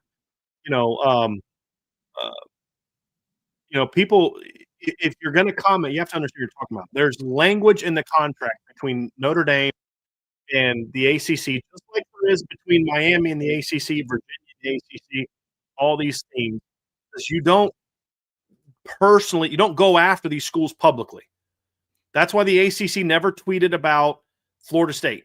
They never sent tweets out about, I can't believe Florida State's trying to screw us over while they were being sued by them. They simply said, here's our case, and this is what we're going to do. They can't legally do that. And so when you look at it, you have to understand, again, if you're going to comment, at least know what you're talking about. Because you have to understand and say, hey, listen, legally you can't go at us like this. And somebody in the chat said, well, they're just defending Miami. If they didn't do that, they'd get screwed. Okay, but that's not what we're saying. We never said don't defend Miami. We said, why is the only team you're looking at Notre Dame? You never spent a second talking about Alabama, BYU, Utah, anybody. Replayed. Did they play the Florida State Alabama game at all last week? No, sir. They played the Notre Dame Miami game 13 times. That's what he's talking about. It's the conference basically saying, we want in at your expense. Yes, we know you're a member school, but we want in at your expense. And that's what Notre Dame is upset about. So then what do? Do they sue the ACC to get out? Do they just leave and make the ACC sue them? Do they petition to have Jim Phillips removed as commissioner? Is that the answer? Do they want the relationship? But do they have a problem with the current direction of the league? Because that's the other option for Notre Dame as well, right? We're all focused on, and a buddy of mine brought this up to me, we're all focused on screw the ACC, get out. Well, what if Notre Dame believes that there's still merit in being in the ACC, but not under the current leadership? Do they try to stage a kind of a coup, essentially, to say, hey, you either replace your commissioner or you're not going to like the direction that this all goes? That's another option too. But they got to do something. You can't just sit back and say, we're not happy, and send a strongly worded letter and let Dan Patrick know that you're not happy about it, and it's irreparable, permanent damage, but then not actually do anything about it. If your spouse cheats on you and you say, I'll never forgive you for this, but you stay married to that person for the rest of your life, how upset really were you? I mean, what I think Pete Bavacqua did today on the multiple shows and podcasts that he went on, everything he did was very calculated, and I think it was extremely savvy. He said for the playoff committee specifically, he was upset about the process, not one specific team. For the ACC, he was abundantly clear that he was mad at the leadership in the ACC. He's like, I have a lot of respect for all of these teams. I said this when Notre Dame signed their home and home with Auburn. I think Notre Dame is already laying the foundation for telling the ACC to kick rocks. It's the only reason why they continue to schedule home and homes with Bama and Auburn and Florida and Michigan and Ohio State, if that comes down the road again, and Texas. And exactly. So I thought they were laying the groundwork already. Now Pete Bavacqua was going out and saying, I have a lot of respect for the individual schools within the ACC. Correct. And a lot of the ones that he named off, there was a lot of mutual benefit of Notre Dame and them continuing to play. He listed off Miami. He listed off NC State. He listed off Louisville. Because what did Notre Dame do this offseason? What did Bavacqua? What was one of the first things Pete Bavacqua did as the AD at Notre Dame? He went to the ACC and said, we want to play Miami and Florida State more. First thing he said. We want to play them more. We don't want to get Miami once every 6 or 7 years. Because they played in 2017 and they haven't been scheduled until last year, and then Miami moved that game to this year, to next year, I believe, right? Because it was supposed to be at Notre Dame last year, and they moved it to 2026, right? Yes. We want to play them more. We want to play Florida State more. That's the way, And again, if you're going to be in the chat making comments, then what you need to do is at least have enough knowledge to know what you're talking about. Notre Dame isn't asking to be protected by the ACC. Have you ever heard those words come out of our mouths? Did we ever say they should protect Notre Dame? No. The words we used is you don't attack Notre Dame. It's not that hard. And it's literally you have a binding contract with Notre Dame that says you're not to do so. The fight and the direction of the ACC was completely misguided. And I'm going to make another food analogy, also because I'm kind of hungry. But it works in a lot of situations. What Notre Dame, what the ACC did to Notre Dame, it's like when people go to the restaurant and yell at the server for the bad food. Server didn't cook it.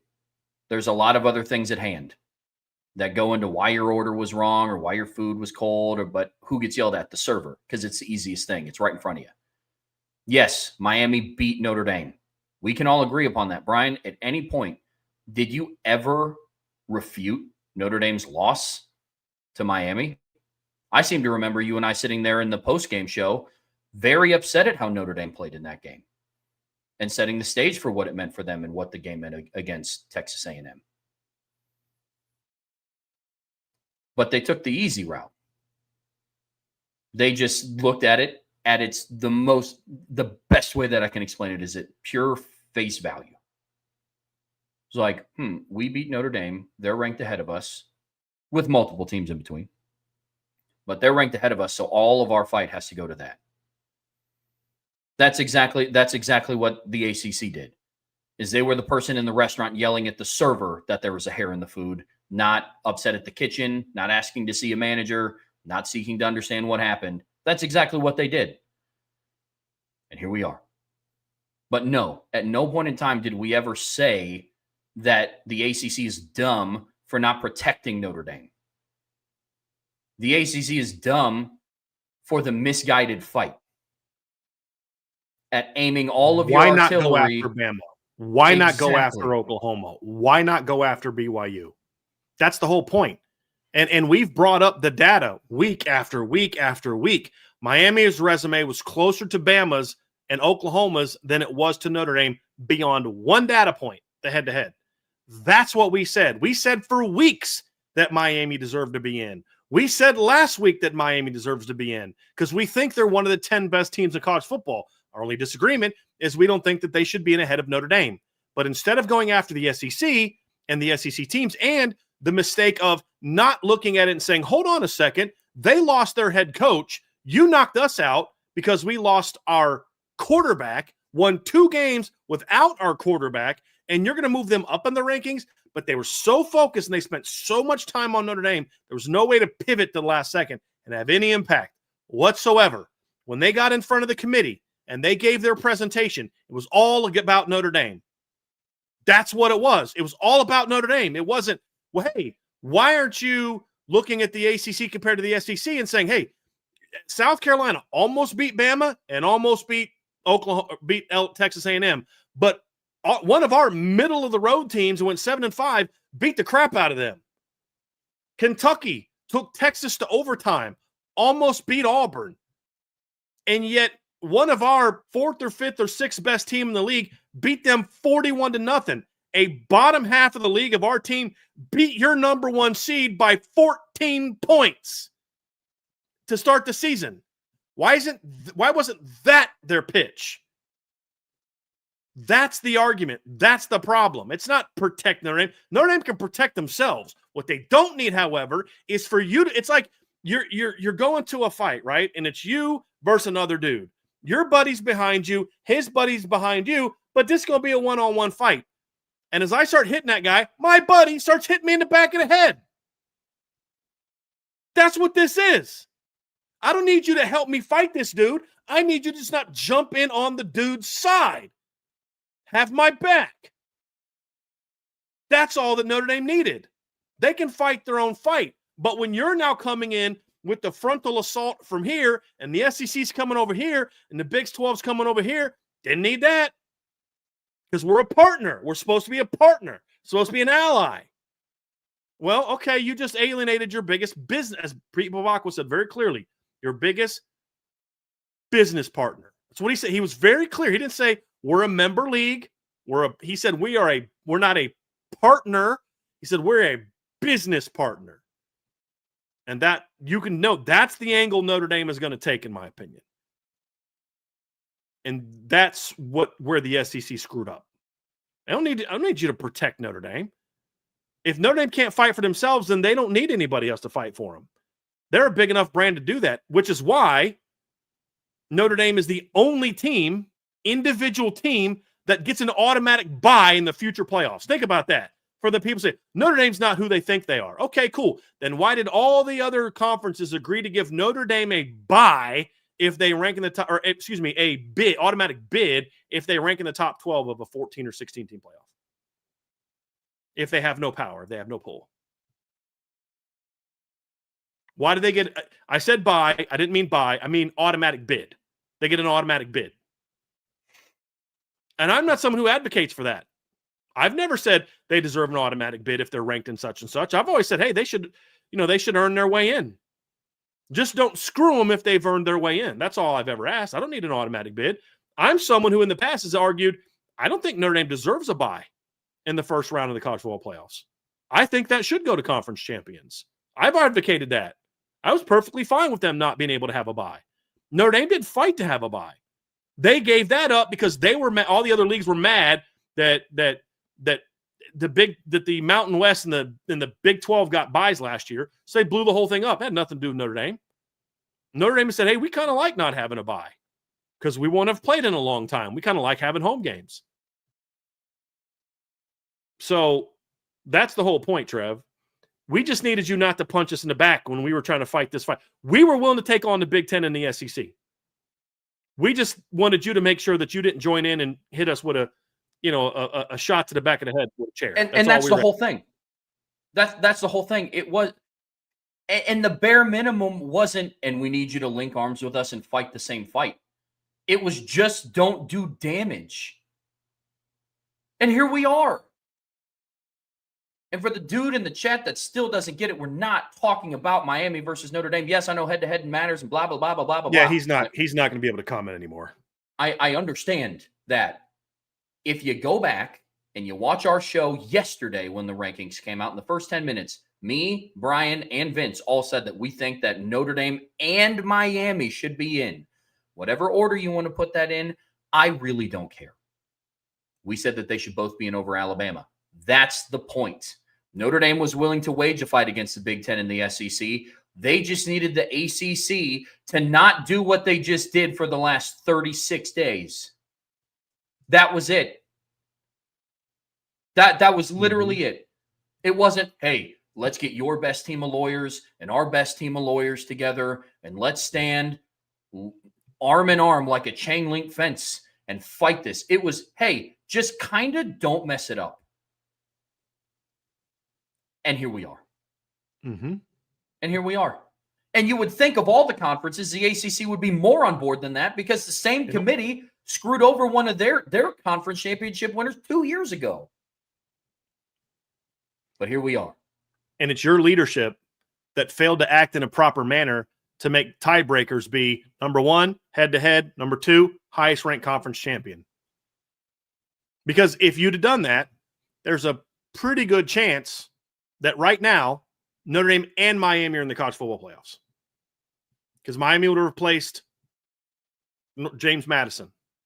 They would have got an automatic bid. Notre Dame would have then taken the at-large. And even with as screwy as things were. So again, this goes back to poor ACC leadership. We've been talking about this for a month. Very poor ACC leadership. Jim Phillips has been a disaster as the commissioner of the ACC. And this didn't just start happening with Notre Dame. They literally they just got sued by two of their biggest brands because they won out. Because the leadership that he has shown is so bad that they're like, yeah, we're done. There's no way John Swofford-led ACC does what they did the last month. They'd have fought hard for Miami, but they'd have fought very differently because they would have understood Notre Dame being in is good for us in a lot of different ways. A lot of different ways. And that's the problem. And so that's what Notre Dame needs to fix. There's two ways to fix it. One is to say, I'm out.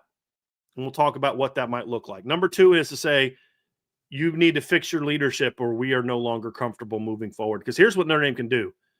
They can say we're out now and force the ACC to sue them again and spend tens of millions of dollars on suing Notre Dame. Or B, and it's a little bit different to sue a private institution that is a state school. I just want to make sure that we bring that up as well. It's a different animal. You can either leave, make the ACC sue you. You can pursue that legal recourse, or you can say, all right, cool, we're willing to stay, but not under the current terms. And so what does that look like? Is it just new commissioner? Is it, no, we want to renegotiate this contract a little bit? And by the way, you haven't addressed the fact that you've now got SMU, Cal, and Stanford in your league as far as what our schedule looks like. So we'd like to have a conversation about our future scheduling. We'd like to have a conversation about the leadership of this conference. We'd like to have a conversation about how you guys pick your freaking conference champion. Like, so that's the thing is what's the direction that Notre Dame goes? I don't know the answer to that, but I do believe that if Notre Dame stays in the ACC, I have a hard time. And I said, this is not an original idea by me. This is a friend of mine who's way smarter about this stuff than I do said to me, he said, you've got to fight for a change of leadership. And then somebody says, what if they don't listen? Then you say, all right, adios. That's what you do. Because here's the thing. The primary – so let's talk about options if Notre Dame decides to leave. What do you do? Well, there's a couple options. One is you go to the football leagues and you say to the Big Ten, the Big 12, and the SEC, would any of you like to have the same deal with us that we have with the ACC? You take our other sports, basketball, soccer, baseball, lacrosse, things like that. Hockey will stay in the Big Ten because a lot of those leagues don't have hockey. And then we will play you 4 to 5 times a year. Here's the parameters we're looking for. What are the parameters you're looking for? Let's work out a deal. Or if none of those teams are takers, then you could say, okay, then we're going to send our other sports to a non-football league. The Big East, for example, would probably benefit from having Notre Dame in it. Well, what's the great thing about the Big East? They're not signed with ESPN. That's a minor deal. They have an ESPN Plus deal that's below their other deal, which is with who? Who's the primary carriers of Big East basketball? Fox, NBC. There's already a partnership there. There's already, hey, we're in bed with these guys. You're in bed with these guys. Wouldn't it be pretty normal and natural for us to kind of come over here and be partnered with you? There you go. I like that. Yeah. I think there's this misconception that Notre Dame needs a football league to be partnered with. Notre Dame chose that. They didn't need that. And Notre Dame gave up a lot of long-term rivalries to join the ACC that I believe those schools would gladly welcome them back if they wanted to go that route. So you lose 5 ACC schools a year, let's just say. Some years it's 4, most years it's 5. You don't think you can replace one of the – first of all, 1 or 2 of those will get replaced by ACC schools. BC, Pitt, Syracuse, somebody like that's going to absolutely want to have a partnership with Notre Dame, just like Clemson did. Remember, Notre Dame already has a 12-year deal with Clemson that begins, I think, next year or 2027. Is it next year or 2027? 2027. So that's kind of the reality of it. And there's still people, SEC and Big 18 are dictating terms. If you think so, sure. Again, that's what they do for the college football playoffs, but there's a whole lot more to this animal. There's a reason why. Because here's the thing. All these leagues want Notre Dame in their league. They've all said they want Notre Dame in their league. This isn't a hidden fact. Why? If you're not willing to be a semi-partner with Notre Dame now, you have zero chance of being a full-time partner with Notre Dame down the road. That's what people have to understand. Notre Dame has no negotiating power here too. Fine, you don't want to be with us? Then we'll go to your competitor and sign with them. There's all these SEC schools that are – think about what conference has been most aggressive signing deals with Notre Dame in the last 3-4 years. The SEC. The SEC. 100%. Florida signed a deal with Notre Dame recently. Arkansas obviously has their one that's from before. They've got a deal coming up soon with Texas. They've got a deal coming up soon with Alabama. They've got Florida on the schedule. Like there's 6 or 7 teams from the SEC on the schedule now. And a lot of them have signed within the last 3-4 years. You don't think the SEC would say, hey, we'll sign a deal with you guys? Sure. Come on over. Because what does that also do for the SEC? If you take Notre Dame from the ACC, that further speeds up the process of the ACC dying, and you can go poke the other couple teams you want out of that league. So again, people think that they're just going to bully Notre Dame. No, they're not, because that's bad business. It might make you as a fan feel better, but it's bad business because they understand the weight that Notre Dame brings. The perfect storm in my eyes, what Notre Dame has the ability to do is I'm also not bought into the fact, and not saying that you are either, it's just kind of the immediate recourse. But I'm under the belief that Notre Dame also doesn't have to go find a similar deal to what they had with the ACC either. They're able to play a game of chess and say, look, I think you can accomplish multiple birds with one stone, Like, I think you can hit a lot of the different points that you need to. First, I think you talk to the Big Ten, and you say we want Purdue and Michigan State annually. And then if USC wants to continue being what USC is. Look, Notre Dame needs ACC in the same way that Notre Dame needs USC. Okay, can we have an honest conversation about that? It's not what people think that it is and what it's not being made out to be. Okay, so sit down with the Big Ten and say, hey, we want every single year Michigan and Purdue, or Michigan State and Purdue, and then a rotating schedule of Michigan, USC, and Ohio State, or whatever. So once every 3 years, you're playing these teams. Yep. You can sit down with the SEC, maintain the relationships that you already have, and all of those, and Texas and Alabama. You can maintain those home and homes that you already have. And then you can also pick up a couple of other ones. Like and like I said, Pete Bravak was laying the foundation to still have good relationships with some of these current ACC schools. Like he said, and he said it perfectly. He was like, I have no quaffle with Miami fans. He was like, they're fans. Like they should feel that way. Our beef is with the conference leadership. Right. Like that's where he's at. So he still wants to have relationships with Miami and with NC State and with all the other teams in the ACC. They were also very intentional at making sure that the Clemson deal was not a part of their 5-game agreement with the ACC. Why? Because I think in the very near future, they're going to try to tell the ACC to kick rocks, or when it inevitably died, they're like, well, we still want to play Clemson. Like, so that's where they're at. So even if they don't go the route of like, oh gosh, is it going to be the Big 12, the SEC, or the Big 10, to have this 5-team deal, they don't even have to do that. Now that route takes a little bit more, like you have your, multiple irons in the fire, but that's what Notre Dame is. They always have multiple irons in the fire. With their 5-team deal in the ACC, they still get Purdue and Michigan State back on the schedule very soon. They have those 2028. They have 3 SEC teams on their schedule in 2028. Yeah, they play Texas, Arkansas, and Auburn in 2028. Two of their first 3 games will most likely be whether it's they play a team before Texas and then play Texas and Arkansas. But 2 of their first 3 games that year are going to be against SEC teams, and then in October 28th they're going to play at Auburn. I didn't think you could schedule games later in the season in October when you're going to a 9-game schedule. And by the way, the Auburn deal signed for SEC fans, like we're going to get out of that now. They're going to 9-game schedule. That's signed after the SEC had decided to go to a 9-game schedule. What's in the SEC's contract? What's in the rules of the expansion? You have to play 1 Power 4 or Notre Dame. That's part of their deal.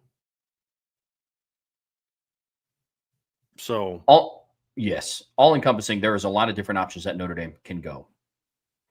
But the general consensus is that Notre Dame has to take action. This is not a question of if, it's a question of when. And honestly, the question of when has to be immediately. The groundwork that Pete Bravak was laying can't be the end of it. It has to be the start of it. And that's something that we said at the start of this episode. And that is something that we're going to hold consistent with and continue to track. Pete Bravak has a press conference tomorrow at noon. Very interested to see what he has to say in that. Very interested. Yep. Brian, any final parts on this before we head over to the mailbag? Well, yeah, actually, there's a couple other things. So I think when you look at where Notre Dame goes from here, I do think that one thing that Notre Dame has to have a good sense of before they make this move is, can they put a 12-game schedule together? Now, I don't think it's going to be as challenging as people think it will be. I think people say, well, the top teams aren't going to schedule you anymore. Well, that's not true. They still are.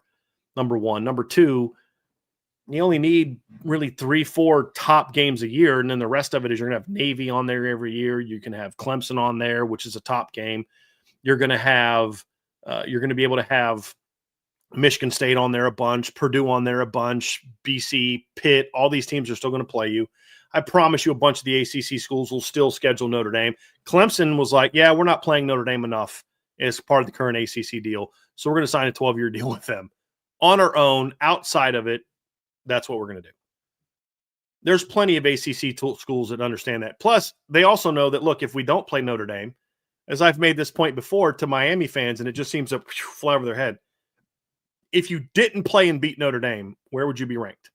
I promise you're ranked behind Vanderbilt. Well, no, because we have – what's the ranked win you're building your resume around? Your best win is literally Pitt or South Florida. That's literally your best win after Notre Dame. The only reason you're in the playoff is because they beat Notre Dame. For all this crybaby stuff from people like Steve Sarkisian, we're not going to play tough games. The only reason Miami is in the playoff is because they played and beat Notre Dame. And kudos to them for playing and beating Notre Dame. Like people say last year, like, oh, Miami was ducked Notre Dame last year. They didn't duck Notre Dame last year. They had a legit scheduling conflict. They just moved it back to 2026. It wasn't ducking Notre Dame. But they played and beat Notre Dame. Why would Miami want to duck Notre Dame? The last time they played was 41-8. They beat Notre Dame. Like, they're not ducking Notre Dame. So this notion that Notre Dame's going to have a hard time getting games, number one, they're going to still play ACC teams. They just won't be part of the ACC deal. There'll be independent deals where they get to keep all the money when they host, and they get to keep all the money when they travel. There will be Big 12 teams that want to play Notre Dame. There's already SEC teams that want to play Notre Dame, and that's what I respect the SEC for that.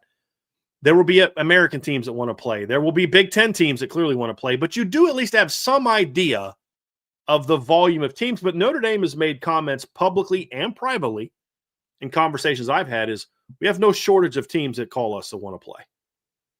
That's not a problem. And because of that, I do think Notre Dame feels we don't need the ACC for that anymore. What they need is a partner. And what people have to understand is, somebody brought up in the chat that Jack Swarbrick said, they needed the ACC deal back in 2015. Could they remain independent without the Big East? Without the ACC? Well, that was a conversation to be had at the time, but you have to remember the Big East at the time looked very different than it does now. The Big East had just reformed in 2013, and it wasn't an overly attractive situation. Well, things have changed in the last 10 years since then, including one of the premier teams in college basketball is now UConn. It's got a pretty good TV deal for basketball. They would know Notre Dame is joining for basketball only because there are no Division I teams outside of UConn who's an independent football in the Big East. Xavier doesn't have football. Villanova's FCS. They may be going up to Group of 5, but they wouldn't be in a big league. Seton Hall doesn't have football. St. John's doesn't have football. Providence doesn't have football. Marquette doesn't have football. Georgetown has FBS non-scholarship football. DePaul doesn't have football. Creighton has FCS non-scholarship football. UConn's D1 and Butler is a FCS non-scholarship football team. There's two levels of FCS. There's FCS teams that give scholarships, and then there's it's called the mid-major FCS, which are the ones that don't give scholarships. That's what Duquesne was when I was at Duquesne. It's Valparaiso, Dayton, teams like that. So there is no football. It's just for basketball and the other sports only. Makes way more sense geographically than playing in the ACC. And you'll be able to schedule those North Carolina teams plenty in order to still have that foothold of playing those teams, including playing Clemson every other year down in the Carolinas because of that 12-year deal. So you do need to know for sure that the Big East is an option. And then obviously the Big East could get a boost if they added Notre Dame in their current TV deal. But I do think that would make a lot of sense because the NBC is part of that deal. And so I think that would be an option as well. I don't think it has to be a football-only conference or nothing for this. As long as Notre Dame feels comfortable, we won't have a problem putting games together. And if you did join the Big East, you could probably add UConn to your schedule for just a game to have as part of your games every year. It's not a marquee game. Everybody has those games. Flipping Alabama played Eastern Illinois 2 weeks ago. They played Louisiana Monroe beginning of season. Yeah, honestly, just rotate home and homes with UConn to start the season. Honestly. Yeah. Fit it in between one of those, just so you're not going, Bama, Texas, Michigan State, in some of those years you're going, Bama, UConn, Texas, or something. I agree completely. Yep. So that's the thing is that's part of this negotiating. You can't emotionally react to what the ACC did, and then you're stuck without a partner. You can't. You have to have something in the works, and I'd be shocked if Notre Dame doesn't have a pretty good idea of where they stand in a lot of those situations. Very shocked. Very shocked. Agreed. Definitely there. I would be shocked if there was not a contingency plan. Yeah. I also want to talk about, so what happens for the rest of the playoffs? I don't know what the recourse is, but I do think there needs to be a major pushback on the way the process is being done. And I'm at the point now where I'm ready to be done with the committee. You either have to have a group of people that aren't affiliated with leagues where there's no potential for financial benefit for them making decisions. So a current sitting AD at a school in a league where if I put this extra team if I fight for this extra team in my league in there, then that makes a little bit more money for us. Can't have that conflict of interest. You have to get rid of that. So what does a human committee look like? Is it all media people? Hard pass. So then what are you going to have? Like people like Ari Wasserman and Bud Elliott and Josh Pate on there? Hard pass. You're not going to have people like me on there. You're going to have, get Ivan Mizels. The Ivan Mizels are a dying breed, sadly. Yeah. Just the pure sports writers. The guys that just take pride and just, I'm giving you the facts. I'm giving you the data. I'm telling a story, about this player, that player. Those are few and far between. It's so much more agenda driven now. I don't know what that committee is going to look like as a human committee. I think you have to get to the point where you have to come up with some sort of computer model. And I'd say various computer models like the BCS used to be that looks at things different ways, or one committee or one model that has a certain look to it that says, okay, this is the criteria. We crunch it in and it factors in. And it's not just strength of schedule trumps all, because it needs to remove the preseason rankings from the process. All that stuff needs to get removed and just focus on who you are now. There's legitimate kind of models you can look at that are, whether it's the FPI, whether it's the FEI, whether it's whatever the models are, there's models out there. And I think that has to kind of come back to, and that's coming from someone who was very anti-BCS, because I thought the BCS made some very terrible decisions. I mean, we've talked about this in the past. So this isn't like, here's the perfect solution. I think there's better ways to have the computer models where you don't have an issue where a Nebraska can go out there and get slaughtered in the Big 12 title game and then still play in the championship, or Oklahoma can get slaughtered, or, Miami can have a head-to-head win over Florida State, but and they have the same record, but then Florida State, and Miami played a tougher schedule, but somehow Florida State gets in all those. I mean, there's always been those things, but at least this way we can disagree with the computer and disagree with the model and not feel like this was a screw job. Where biased people with agendas that could result in millions of dollars for their schools are driving the process. I think the credibility of the committee is dead after what they did in 2023 and this year in 2025. Oh, absolutely. I hope they enjoyed getting all the viewership for this season that they could, because I have zero interest in anything that they do moving forward, because it's all bull.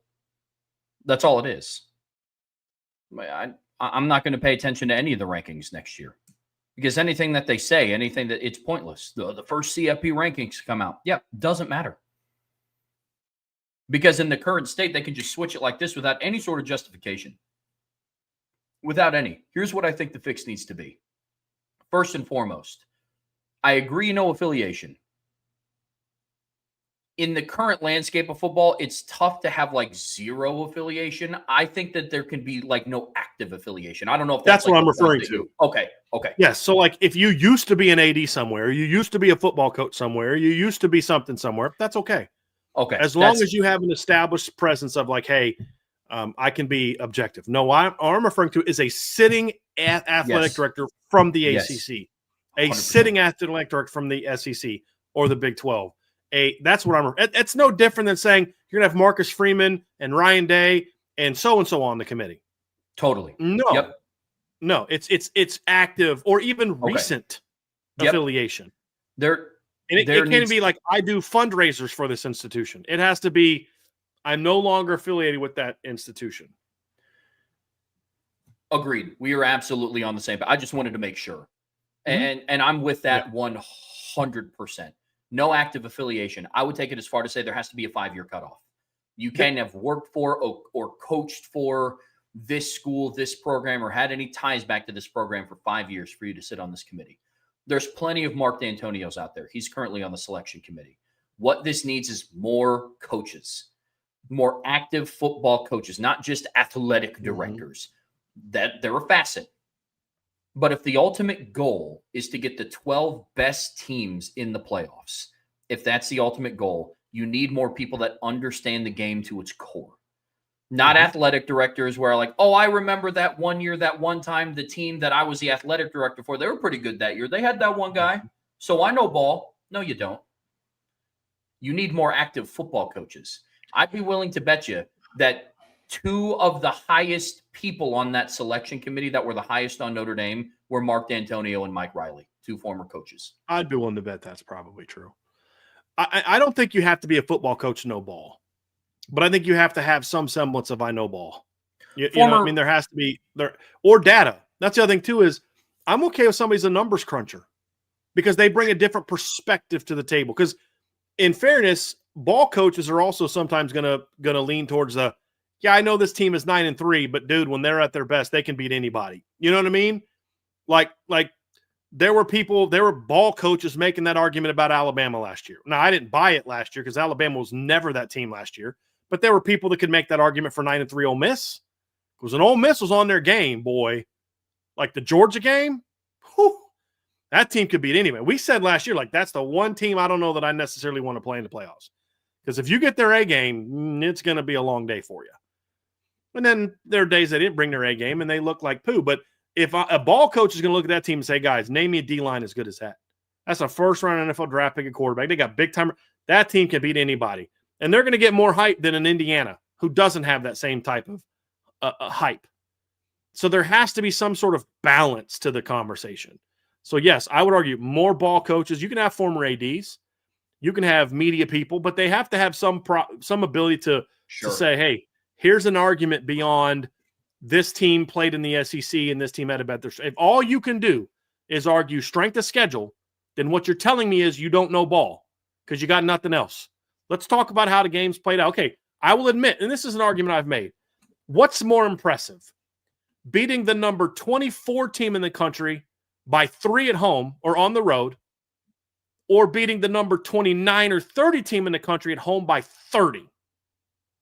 And if all you say is, well, if that team's ranked higher, that's a better win, then you don't know ball. I didn't say what was the better win or the high. I said what was the more impressive win?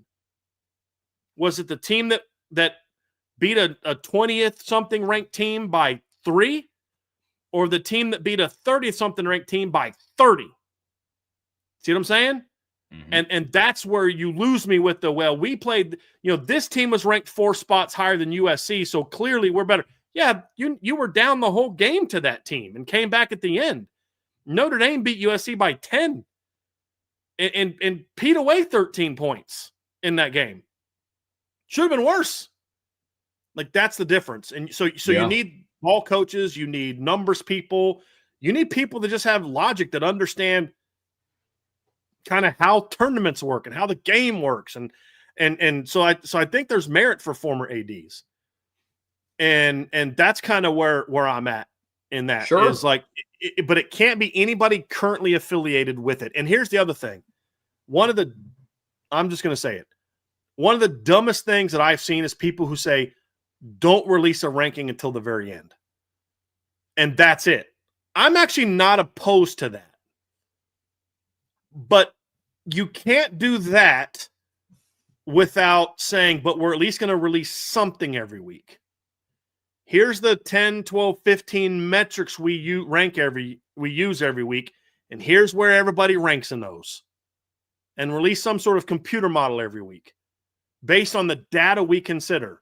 Because all you do by doing that is say, okay, we can screw teams however we want, and we just release it at the end. If you're going to do that, then there needs to be some sort of, this just needs to happen anyway.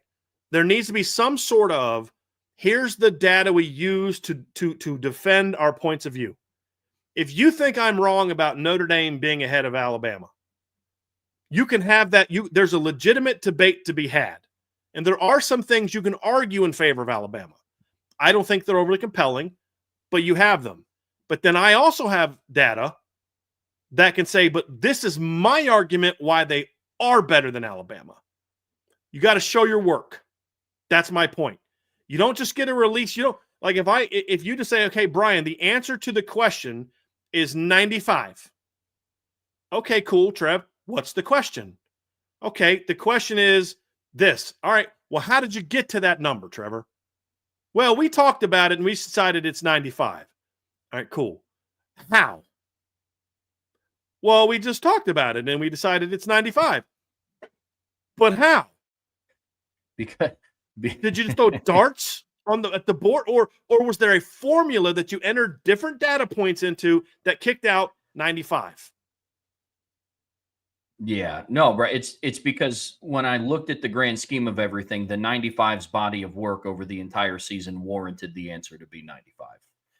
That's what I got. I say sarcastically. But I agree completely. There has to be something that you have to then resort back to. There has to be, to your point, That some you can level of show. foundation. Yes. Right. There has to be a Right. level of this is where we got this from. Right. That's where I think the committee would benefit from. Hey, this is exactly what we evaluate from. But here's the unfortunate part, because of what they just showed, is they even said, hey, this is what we evaluate on. John Bryce got that information. Like, hey, this is what we evaluate on. And then they just didn't even do that. He went down there, met with them. Okay, what's the stuff you guys look at? And it wasn't just him. He's just the only one that really wrote a score article on it that I could see. But like you said, they used that data for a while. But because they don't have to show their work, they could just flip them and say, well, we just felt, right? Like, what did they say in the few weeks before? Notre Dame's doing this offensively. They're scoring this amount. They're this. They're dominant. They're this margin of victory. All this. Then all of a sudden, what happened in week 15? We felt like Alabama did this gritty thing and this tough thing and this rivalry thing. And all of a sudden you started seeing words that had nothing to do with real arguments for where you're ranked at. That's when you knew, that's when we should have known. And this is all me for not having picked up on that sooner. Well, we did, but we thought it meant one thing and it didn't actually mean that thing. We thought it was, well, if they lose to Georgia, they're going to fall behind Notre Dame. It was never that. So that's where we kind of read, we gave them too much credit is what we did. There needs to say, okay, if you're going to have a human committee, they can't have current affiliations, and B, they got to show their work. And you have to say who ranked who where. Who was it that advocated for Alabama being over Notre Dame? You should have to do that. Like, I'm not someone who believes that transparency means you give a transcript of the conversations. You play a video or an audio of the conversations. That shouldn't be allowed, because at the end of the day, if you want people to speak freely, then they need to know that this conversation is between us. That's not transparency. Transparency is, okay, what's the data that you use, not the little 4-dot, thing that doesn't actually, the head-to-head and strength of schedule. Like, that's not what they're sitting there. Those 4 data points is all they argue. Because if it was that, then it'd be like a 10-team, it'd be like a 9-team SEC tournament.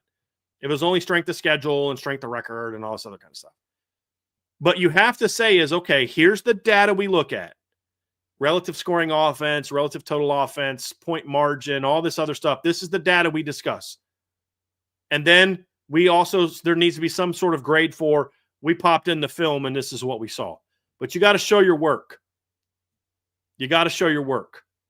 Hey, here was the 10 advocates for Notre Dame. Here's the 3 advocates for Alabama.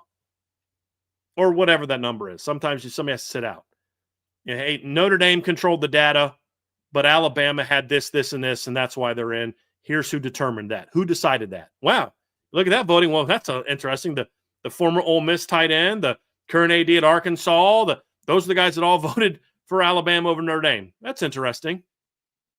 You see what I'm saying? So transparency doesn't need to be, we need to, we need to hear every word that's said, and we need to have video. We need to have a camera in there. No, you don't, because the way modern media is, it'll turn into a circus.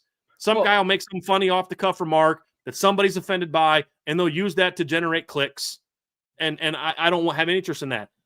What I mean transparency is who voted for what and what's exactly the data that you did. And if you can't show it at the end, if you can't show your work at the end of it, then you're not using good data. Absolutely. Look, if they release audio files of what happens in the committee room, it's the same thing with like reality TV. It's all going to be scripted to some degree. It is. You're not going to have authentic conversations if you know that it's going to be released.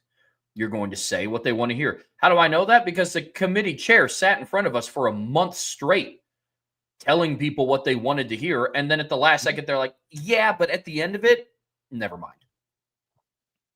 Yep.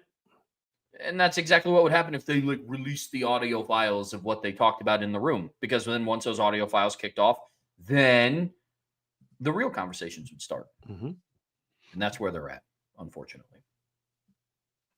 Yeah. Unfortunately. So when you talk about changes, I'm actually okay. It's like, look, we can't sit here in one breath and say, well, this is all for entertainment. All of this is for entertainment. The game of football is for entertainment. We're not playing the game of football in a death match, and the team who loses has to go to the gallows. That's not what we're playing. We're not playing for supremacy. If my state beats your state, we have control over your state. We now occupy the land because we beat your football team. That's not what this is. This is a game. It's entertainment. I don't mind that there's entertainment that is the committee. I enjoy it. It's fun to watch. It's fun to debate. It's fun to discuss. We said it last week, Trev. You're learning the wrong lessons. The lessons isn't the 5-week process. The lessons are that you lied to us for 5 weeks. So what's the first thing I would do if I was, the commissioner of football? And I actually cared about what's best for the sport, not what's best for the SEC. The first thing I would do is I would get rid of the current committee structure and say you can have no current affiliations with institutions at the Power 5 level or at the FBS level. Nor can you need to be just no active ADs, because then you have someone who wants to schedule Alabama and will do you a favor if you whatever. No active athletic directors.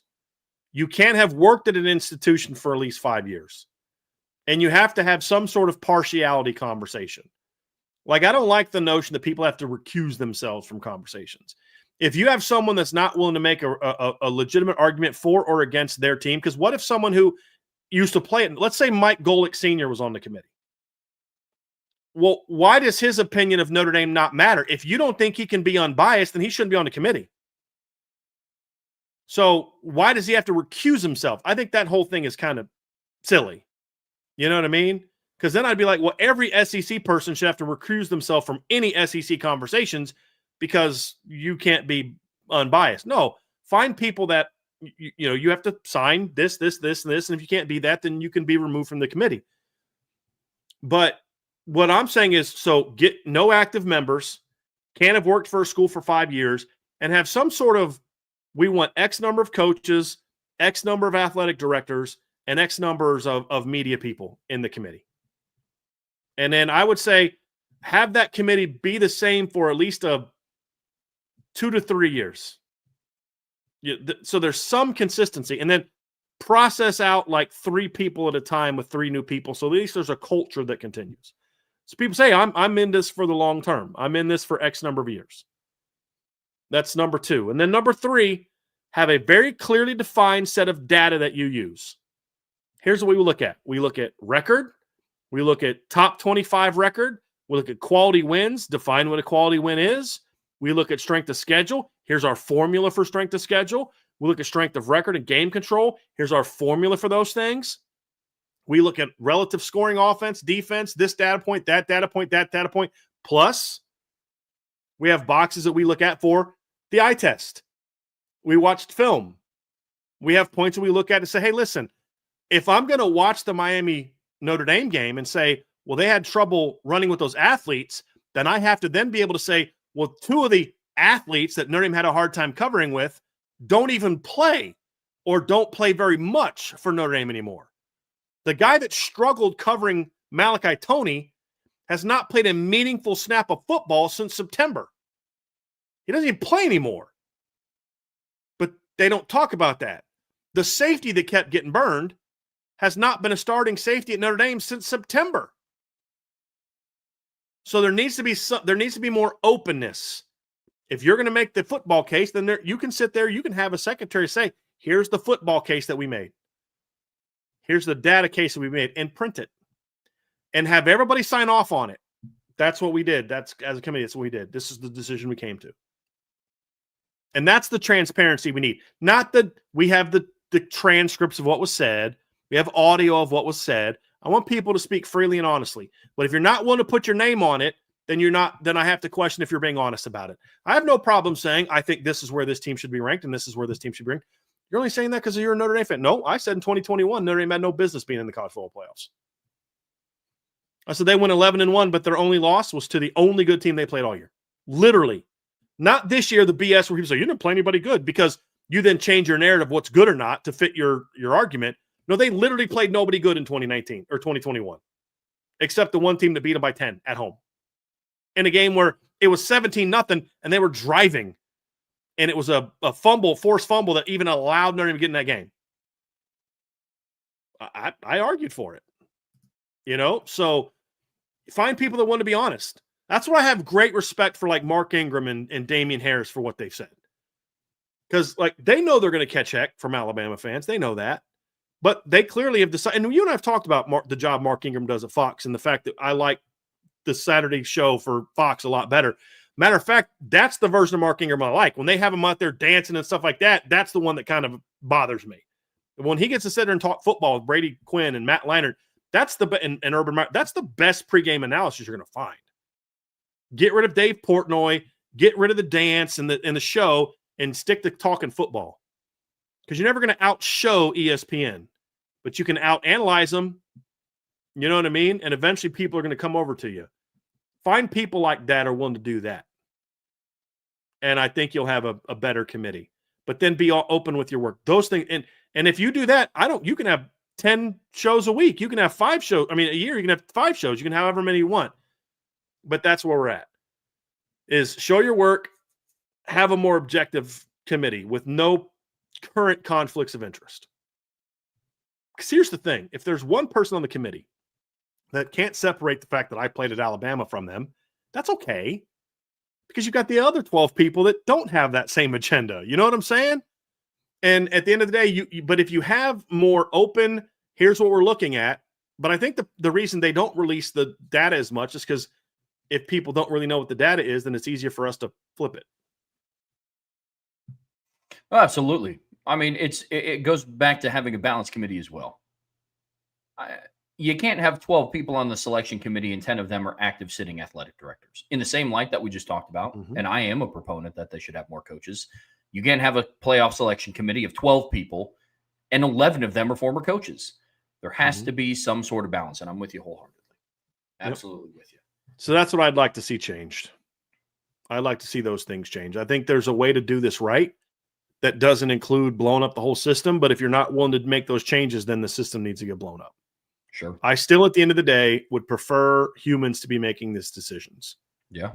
But not remotely close to the thing we're looking at. Otherwise, you need to go to a computer model, clean up the old BCS. I think there was major flaws in that. Some of them computer models were like ridiculously dumb. Like, wait a minute. You have like Sagarin, right? Like, I know that's one that people look at, but I'm like, yeah, I got questions about that one though, because yes, it benefits. Sagarin's been good for Notre Dame. They have Notre Dame 3rd, but they also have Penn State 14th. They got Clemson 25th, Auburn 26th. Yeah, I'm not sure how I feel about that one. You know, they got South Carolina 29th. Yeah, I'm not sure how, you know what I mean? Like, there needs to be some sort of like, okay, guys, it's like I say about the SP Plus. When it keeps kicking out really absurd things, it's time to say, okay, we need to tweak the model. But just be honest with it. Just be honest with it. Be honest with what your formulas are. Be honest with what your data is, and then show your work every week. If you do that, then I think there's more trust in the process. Here's our thing. Here's our press release. We've talked about it. We've printed it out. Here's our case for why teams are where they are. Here's the data. Here's how it stacks up. And then we can look at it and say, well, I don't know how you came to this conclusion because here's what you said. Then that's what your questions are to the committee. Yeah. That's where I'm at. Well, folks, that is going to do it for part 2 of today's show. We do have a mailbag to take us home today. But before we get there, hit that like, hit that subscribe, hit that notification bell. Share this podcast with your friends and family, anybody that you know loves Notre Dame and college football as much as you do. But as always, the best way to support what we do here is subscribe to the premium message boards at boards.irishbreakdown.com. All right, Brian, to wrap up today's show here on the Irish Breakdown podcast brought to you by our friends over at FanDuel, we have a mailbag to take us home. And if this does happen to be your first ever mailbag, looks like we have some new listeners in here. If this is your first ever mailbag, you can put an MB for mailbag or a little mailbox emoji that lets us know to set that question aside. Now, reality is we just can't go forever. So if you want your question bumped up to the top, you can always put it in a super chat like we do with a lot of these, Brian. I'm sure we have a handful of super chats in there to get us started.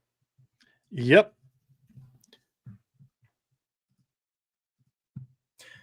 Super chat from ND Fencer Bro. Appreciate you. At least one ESPN analyst in air quotes for those listening via podcast, made it very clear they don't watch the games. Apparently, Miami controlled the game by trailing Louisville for 54 minutes in a loss. I believe that was Booger McFarland, right? Yep. That admitted to who was it he was talking about? I forget who he was talking about. He said, I haven't watched him play this year. In the first ever college football ranking show this season that came out, Reese Davis was still convinced that Oklahoma was still in the Big 12. So, yeah.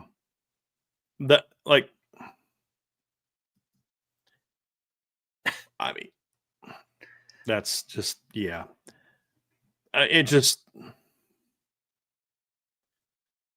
It's no absurd than the chair trying to convince us that Alabama's fourth down call and gritty play in a game, like, oh, they jumped out to 17-0 lead. Well, then they blew a 17-0 lead. I mean, like, I can spin that any way that I want. You clearly had people in that conversation that just don't know or don't care about football. Unfortunately, what it comes down to, unfortunately, what it comes down to, man, it's just laziness. I mean, look, you and I sit down and we prepare to do hour-long shows Monday through Friday, most weeks, Tuesday through Friday in season. Don't you think it'd be a little obvious if we showed up to one of these pretty unprepared? That's kind of what it feels like, right? And I've had shows where I'm like, man, I didn't feel like I had it today. Yeah, totally. You know, like you'll have that where it's like, man, I was off. I was just, so the reason that I've tried to tell you guys, can you stay on topic of the chat? Because I have to monitor the chat. So when I'm trying to have a conversation about the topic we want to talk about, and then I look over in the chat and there's this conversation happening that I have no idea about. There's people fighting, there's people calling name. There's a million trolls from other teams who have no ability to have any rational conversation. That makes it a little harder for me to then stay on focus. That's why we like the chat to be about the show we're talking about. And there's sometimes I'm looking over and I'm like, hey, somebody made a good point. Like, as so-and-so in the chat said, boom, this adds to our conversation. There'll be times when I have that. Everybody has bad shows. Everybody's ever done a show. Like, I used to listen to Rush Limbaugh all the time. There's some days I'm like, dude, I don't know what the heck was going on with Rush today, but like he just makes some bad arguments, or he was not. Like, everybody has those. I have those. And sometimes you'll have a bad show. You think you had a bad show, and the feedback's like, dude, I love that show. And then sometimes you're like, man, we killed it today. And it's like no views and people are complaining about it. You never know, right? The audience may not think a good show is what you think is a good show. Sure. But everybody has those. But when you just flat out come out and say, yeah, I haven't really watched that team much this year. That's your job, dude. That's all you're supposed to do. Could you imagine if at the end of this, say, hey, Brian, okay, you made your case about Notre Dame, Miami, or Notre Dame and Alabama. But football-wise, when you watch the tape, what's your issue? Well, I don't really have one because I haven't really watched Alabama play this year. Imagine how stupid you would think I am. Hold on a second. You're advocating for Notre Dame being better than Bama and you've never watched Alabama play? Dude, you've lost all credibility. I would say you'd be right. I have seen Alabama play a lot this year. So that's not actually true, but that's basically what you see admitted from someone on ESPN. And you're like, how's this guy got a job? He just admitted, I don't do my job. Like, seriously. Imagine if on one of the post-game shows we sat down and Brian, you were like, Vince, kick it to Trev first. And I was like, I didn't catch the game. Yeah. They won, though. It's really absurd. Before we do move on to the next question, though, Trev, I did want to talk about something else, too, by the way. So, obviously, it's not official. But Matt Zenitz, who's one of the portal guys, and they have access to whose names are in the portal, did report that Kenny Minchey is in the portal for Notre Dame. And so I wanted to kind of just quickly talk about that here before we move on. But, you know, with Kenny Minchey jumping in the portal, I think that's something that we all expected. I have a great deal of respect for Kenny Minchey. He worked hard this offseason to better his game. As everybody knows, I'm very high on Kenny Minchey as a player. I didn't think he was as good as CJ Carr, but I think Kenny's a good player. I think Kenny battled his tail off for the quarterback job, did his best, and he just wasn't as good as CJ. I think Kenny, for the most part, looked prepared to play every time he got on the field, especially during the season. I still think of that deep ball he threw against Arkansas. That was an absolute thing of beauty to Matt Jeffrey. So I never heard a word from a soul at Notre Dame, like anybody, even gossipy people that like to spread such stories, never once was like, yeah, Kenny's attitude has been bad. He hasn't been doing this. He hasn't been working. Not once. And I have a great deal of respect for the way that Kenny handled his business. I have a great deal of respect for the way that Kenny battled. I think had Kenny been the starter, he could have been a very good football player at Notre Dame. And I have full confidence, just like we said about Steve last year. Steve is a kid that is a Power 5 starting caliber quarterback, just not at Notre Dame. And Kenny, I think, is a Notre Dame caliber quarterback, but he just happened to be here at a time when one of the most talented kids we've seen since Jimmy Clausen was on the roster with him and only a year behind. So I don't know where Kenny's going to go. There's going to be a lot of good options for him.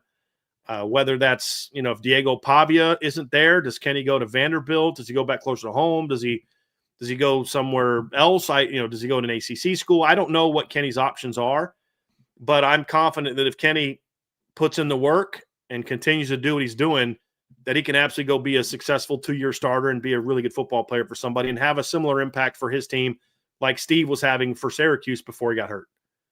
And so I have a great deal of respect for Kenny Minchey. And yes, I did think CJ Carr was better. Yes, I did think CJ Carr should start over him. But that doesn't mean that I don't think Kenny was a heck of a player, because he is. And that doesn't mean that if Kenny, I said at the beginning of the year, if they decide to go with Kenny, I don't agree with it, but let's roll, because you can win a lot of games with Kenny Minchey. And or if Kenny beat him out, then let's roll. Because if Kenny beat him out, then how good does that mean Kenny played? So I love the kid. I think the world of the kid. I root for his success. And I think if he makes the right, because this is all about fit, right? You got to find the right school. And I want to see him go somewhere where he can kind of really turn it loose. And if he can go somewhere where he can really turn it loose and just, because I felt like at times at Notre Dame, he was kind of in that, I'm in a battle, I'm kind of afraid to let it loose when I was in the battle. That was one of the big knocks on him. Go somewhere where you can just go be Kenny Minchey. Go be playoff script, make plays, throw the ball down the field, all that kind of stuff. So I have a great deal of respect for Kenny Minchey. And I think if he makes the right choice for where he's going to go, he's going to have a heck of a 2 years. And that's what we said last year. Look, Kenny, Steve, CJ are all Power 4 starting caliber quarterbacks. It's just, I think of the three, CJ's the best. That's where I'm at.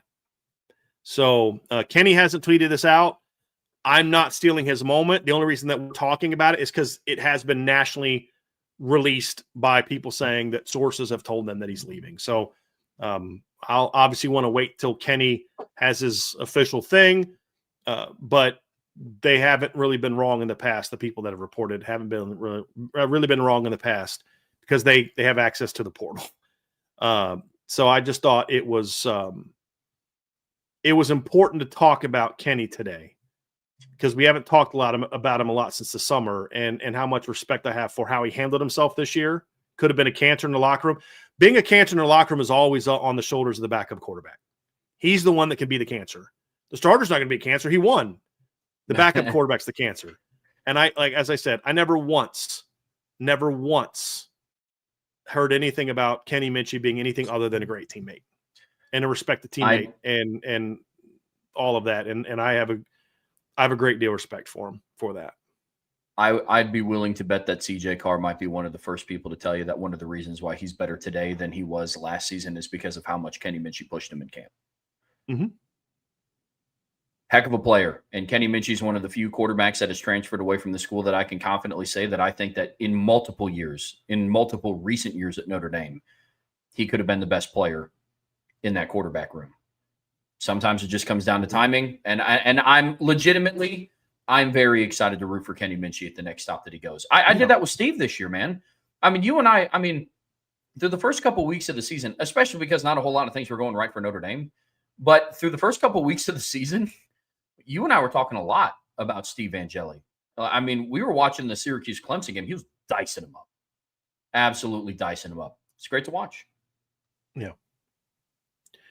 Yes, and then another thing, people, I don't have any clue if Marcus Freeman's going to take the New York Giants job or not. Everybody keeps talking about that because betting markets, but I would also like to remind you that betting markets also had Notre Dame as a minus 3,000 or something like that, but in a half hour before the committee yesterday to make the playoffs. So I'm just not going to get caught up in that. There's nothing to that from everything we know. I've been told this, so I'm just not going to keep talking about that when it's just betting markets are saying that. Well, he was in New York last week. Yeah, with Jeremiah Love and Jadarian Price and a bunch of players, because that was their version of a media tour before the playoffs. And when he was in New York, he went on the Today Show and was asked, "Are you staying at Notre Dame or are you going anywhere?" And he was like, "Oh, I'm staying." Come on. Like, that's why he was in New York.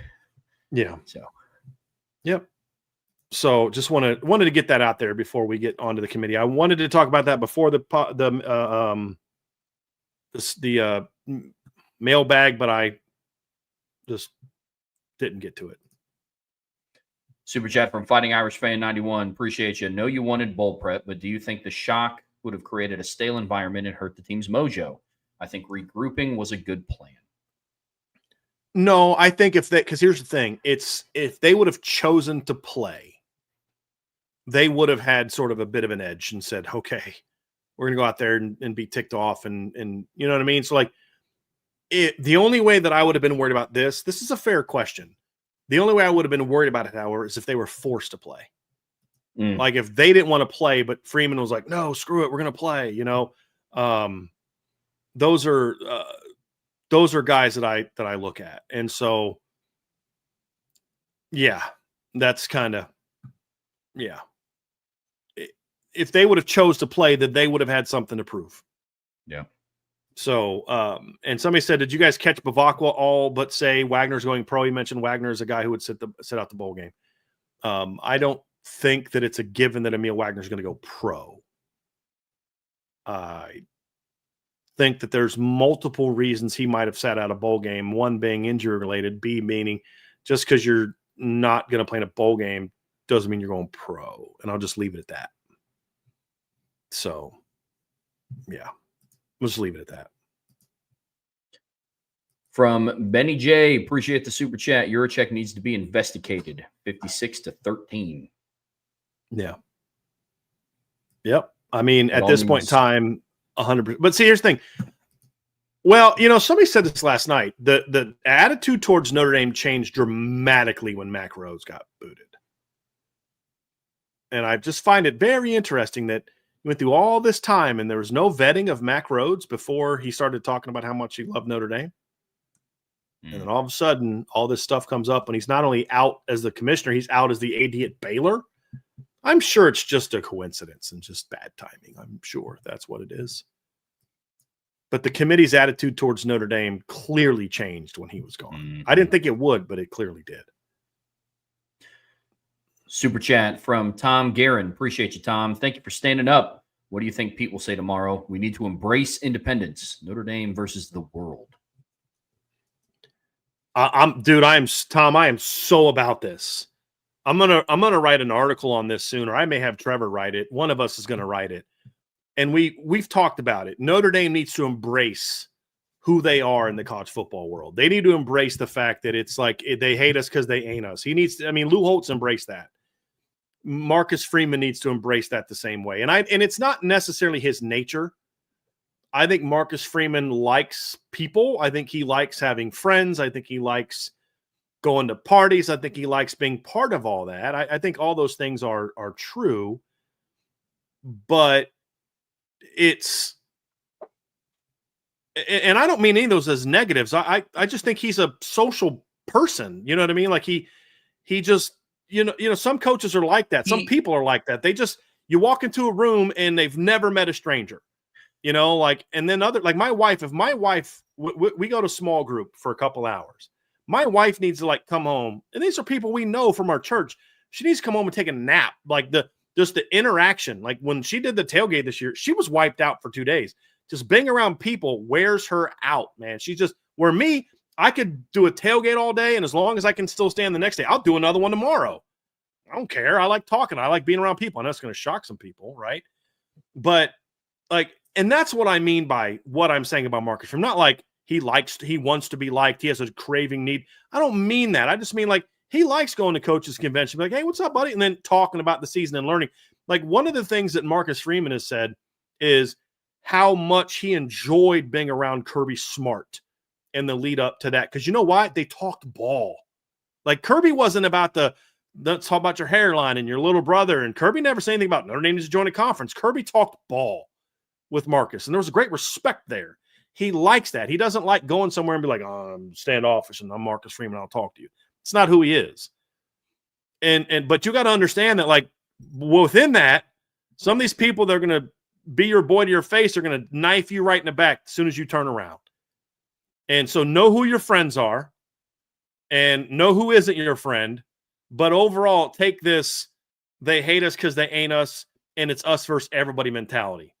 And I think they have that to a degree, but not to the degree that I want to see it. And I think this is the kind of thing that could lead to them maybe getting to that point in time. That's where I'm at. Yeah, I think that's extremely fair. I mean, look, Marcus Freeman has to embrace this, but in the same light that he has to remain authentic. He's never going to be Nick Saban. Nick Saban was wildly inconvenienced anytime he had to do something that wasn't directly related to his football team. And I get that. That's who he was. Hated doing press conferences. He hated going to media days. Like Saban was happy with his team. And Freeman is like that to a degree, but now the fight needs to be more of, which I agree with wholeheartedly with what they've done up to this point. It's like Notre Dame is an academic institution. Not a lot of people can do it like we can. That's why we can go on trips to New York for media day. That's we can do all of this stuff. I agree with that, but now the entire mantra of this program has to be, it's truly us versus the world. Like they need to put on a showcase next season of, it was a mistake that you guys left us out. And this is what we are now. We are who you guys made us, and this is now the repercussion. And you won't like me angry. Like that's the thing. No. You won't like me angry. Yeah. And I like, because that's kind of how I am. Like I don't like to fight with people, but when you come at me, like I'm not going to just lay down. Like I'm going to fight. You know what I mean? I'd rather not. I'd rather just sit down and talk ball. But when you come at me, I'm going to push back hard. And you may not like me after that. And that's what I want Notre Dame to be. Like, look, we can get along and have a good relationship, shake hands before and after the game, or you can run your mouth all week, and then I'm going to put a beat down on you. And then don't get mad at me when I don't want to stand there and embrace you after the game. Because if you didn't want me to be like that, then you should have shut your freaking mouth and play and coached your football team, focus on your football team. Because Marcus Freeman has very much I'm focused on my team. Have you ever heard him talking about another coaching staff? The only thing he's ever done is that little Google me thing about Kirk Cignetti. That's the only time we've ever heard Marcus Freeman say anything but positive things about other coaches. And even that was so lighthearted, you know? It was. Like, you could see his face in the press conference before the Orange Bowl. He was not happy. But he didn't fight fire with fire. He said, okay, cool. He went back in the locker room and then lit everybody up. I want that to be now the permanent DNA of this football team. Okay, cool. You want to hate us because we're this, we're that, the other thing, then we're going to really play the villain. If you're going to make us the villain no matter what we do, then we're going to really become the villain. And you're not going to like that very much. Like ACC might be best for you to just let us walk away, because otherwise it's going to get real nasty for the teams in your league moving forward. Real nasty. Because you think what we did to Syracuse, we're going to try to do that every game now. Won't always do it, but that's our goal. Big super chat from Blee974. Really, really appreciate that. Appreciate the super chat, and we appreciate you. And in turn, we appreciate you guys. Honestly, I hate this for you guys too. I know this affects you guys as well, content-wise and viewing audience. I found Pete's interview on Dan Patrick revealing, and I do hope they reevaluate their relationship with the ACC. Trev, I thought it was very revealing. I mean, you and I talked about it. I did think it was very revealing. I did too. And if you know what you're listening to. Absolutely. It set the tone for what's to come. Like if you understand what the language is in the contract that Notre Dame has with the ACC, and Pete Bravacqua's approach to what this is, very revealing. Absolutely. Appreciate you, Bleed. Yep. That's I really appreciate that, man. And when people talk about like how things affect our business, it really makes me feel like I always talk about community matters to us. And that shows that. And I really appreciate that very much. Super chat from Battle in the Trenches. Appreciate you. To be fair, Trev, most of the super chats from yesterday were us typed with that same feeling of anger and shortness. Yes. Yeah. 100%. Yeah. It was that was a day. That's for sure. But I appreciate you nonetheless. From Ross Blankenship. Thank you for the super chat. Imagine if BYU won and we just thought Notre Dame got left out by the format rules. Better to see the corruption exposed. Yeah. But I don't know that. Yeah, I get what he's saying. Now he's saying it's better that it happened this way. Okay, I got you. For a second, I was like, wait a minute. If BYU won, that wouldn't have exposed. He's saying, I get what you're saying now, Ross, and I could agree with you completely. BYU losing forced them to show their hand. And yeah, I get it. I'm with you completely. So yeah, as I said at the very beginning, as long as Notre Dame handles this the right way, this could be a great thing for them and the sport. They just have to handle it the right way. That's the question, right? Like that's the thing we don't know is will they handle it the right way? Yep. Be emotional, be upset, have the feelings that we have about it, but make sure that it's calculated. Everything that you has to do has to have a contingency plan. Like the things that you do moving forward can't be triggered by emotion, but the emotion behind why you're doing it always has to be there. Does that make sense?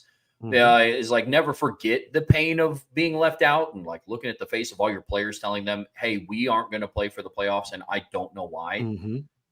Like that always has to be behind it. But your moves moving after that have to be very calculated because really these next couple months for Notre Dame is going to be huge. Yep. Agree. From Jay-Z Irish, appreciate the super chat. First year watching you guys, Matt. I missed years of this great content. Normally watch the replay, but I wanted to jump on live to say I appreciate all your work. It's awesome. Thank you for that. Really appreciate that. Very, very much. Very, very much. Here we are. Catfish Kelly's Dirty Plunger. That's a great name. It's time, boys. Notre Dame against the world. I absolutely, wholeheartedly, completely agree. That's a friggin' great name, by the way. We appreciate that, but we agree. It goes back to the earlier tweet or the earlier super chat. Like, yes, I want a me against the world mentality from this football team. And I don't want it to be just for 2026. I want it to be the new permanent DNA of this football program. 100%. Mm-hmm. Yep. Super chat from Lou Holtz, Thunder and Bolts. Appreciate you, Lou. Notre Dame gets screwed and rejects a bowl bid, and it creates an earthquake across college football, challenging the whole system. Relevant enough for you? Yeah. Yep. I mean, I don't see anybody talking about how Iowa State, Kansas State, Baylor. Those are just three of the teams that have. I think 10 teams have turned down bowl games, including some 5 and 7. Florida State turned down a bowl game. But who's the only one they're talking about? Notre Dame. Why? Because Notre Dame's different. People wanted to say Notre Dame's no different and then treat Notre Dame differently. It's like, okay, well, if you don't want Notre Dame to treat themselves different, then you shouldn't treat Notre Dame differently. Mm-hmm. You know, like I keep saying, hey, man, here's the deal. If you're going to sit there and say Notre Dame plays by different rules, like I was relayed to me today in an interview I was in, then you got to name me the rule. Well, they got to create their own schedule. Well, everybody gets to create their own schedule to some degree. Yeah, but they're an independent. Everybody has a choice to be independent or not. You choose to be in a conference or not. Notre Dame wanted to be in a conference. They wouldn't let them in a conference, so they went out and built the biggest program in college football.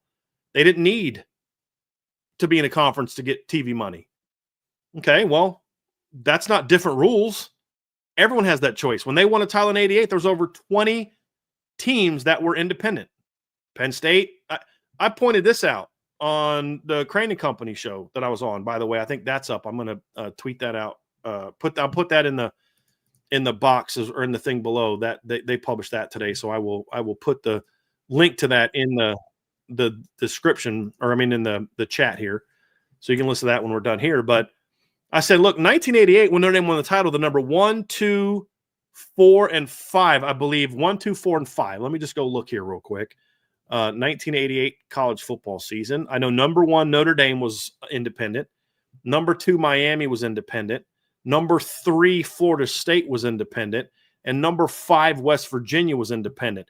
The only team in the top 5 that wasn't independent was Michigan, whose only losses that year were to number 1 Notre Dame and number 2 Miami. That's it. So what changed? Notre Dame didn't change. What changed? TV contracts. Notre Dame could get their own. Everybody else couldn't. They had to be part of a league to make money. That's Notre Dame's fault. Sorry that we had such success that we could be on our own. Our bad. Like, come on.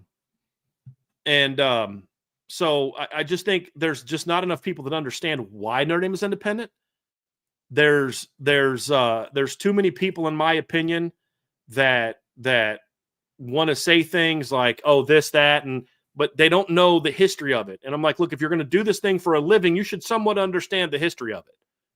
You know, why Georgia Tech stopped being an SEC team? Why did South Carolina become an SEC team? What was going on with the Southwest Conference that led Arkansas to wanting to jump and join the league? Why did Texas A&M join? What was it about the toxicity of their relationship with Texas that made them want to come to the SEC and not be in the Big 12 anymore? You should understand all those things.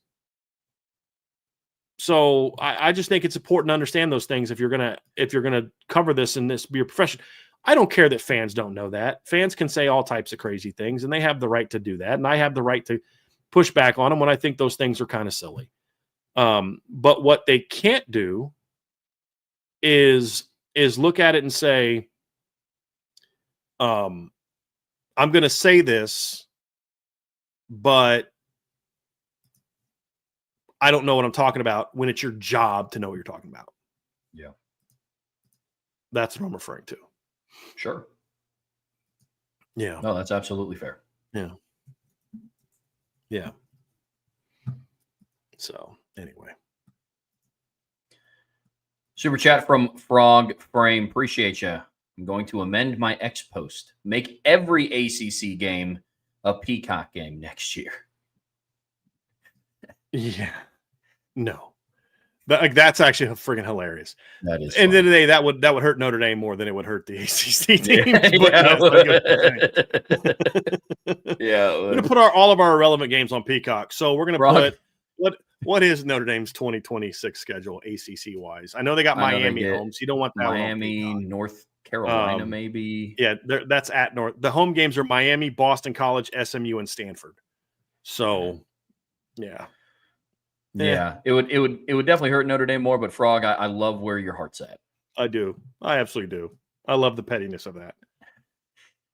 From Dis 6900, appreciate the super chat. I really wish Notre Dame bans ESPN airing their games ever again. The slander shot Notre Dame's way from ESPN is insane. Anyone remember Mark May's hatred of Notre Dame? Yeah. Yes. Mark May was my introduction when I was very young. Mark May was my introduction when I got into the college football world of people just hating Notre Dame. Yes. Now, I think part of that was a shtick. Him and Lou would go back and forth. Right. Yeah. But that was kind of my introduction to it, because when I was growing up and I was watching Notre Dame, I was going to games, I was like, gosh, who wouldn't love this? And my dad was like, shockingly, a lot of people. Mm-hmm. People just don't like Notre Dame. And that's when I kind of learned at a very young age that you either love Notre Dame or you hate them. Yeah. Another one from Catfish Kelly's Dirty Plunger. Appreciate the super chat.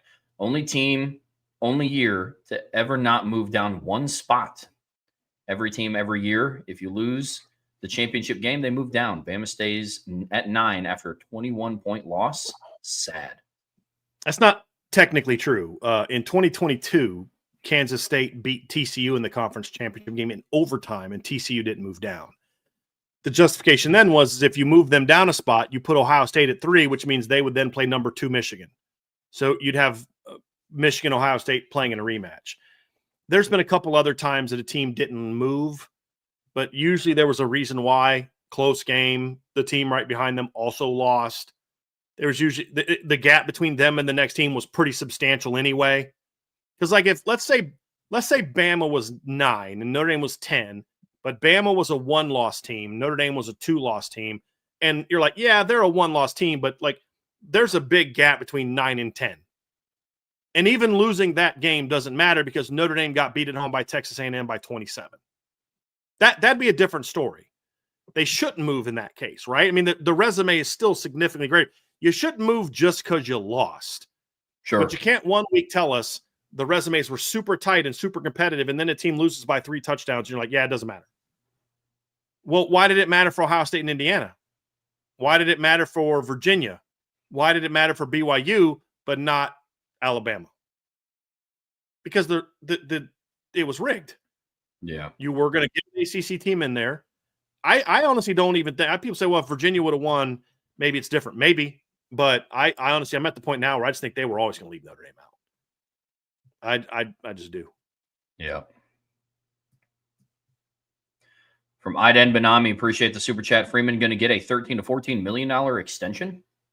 I would assume that'll be about the range where he'll be when he gets his next extension.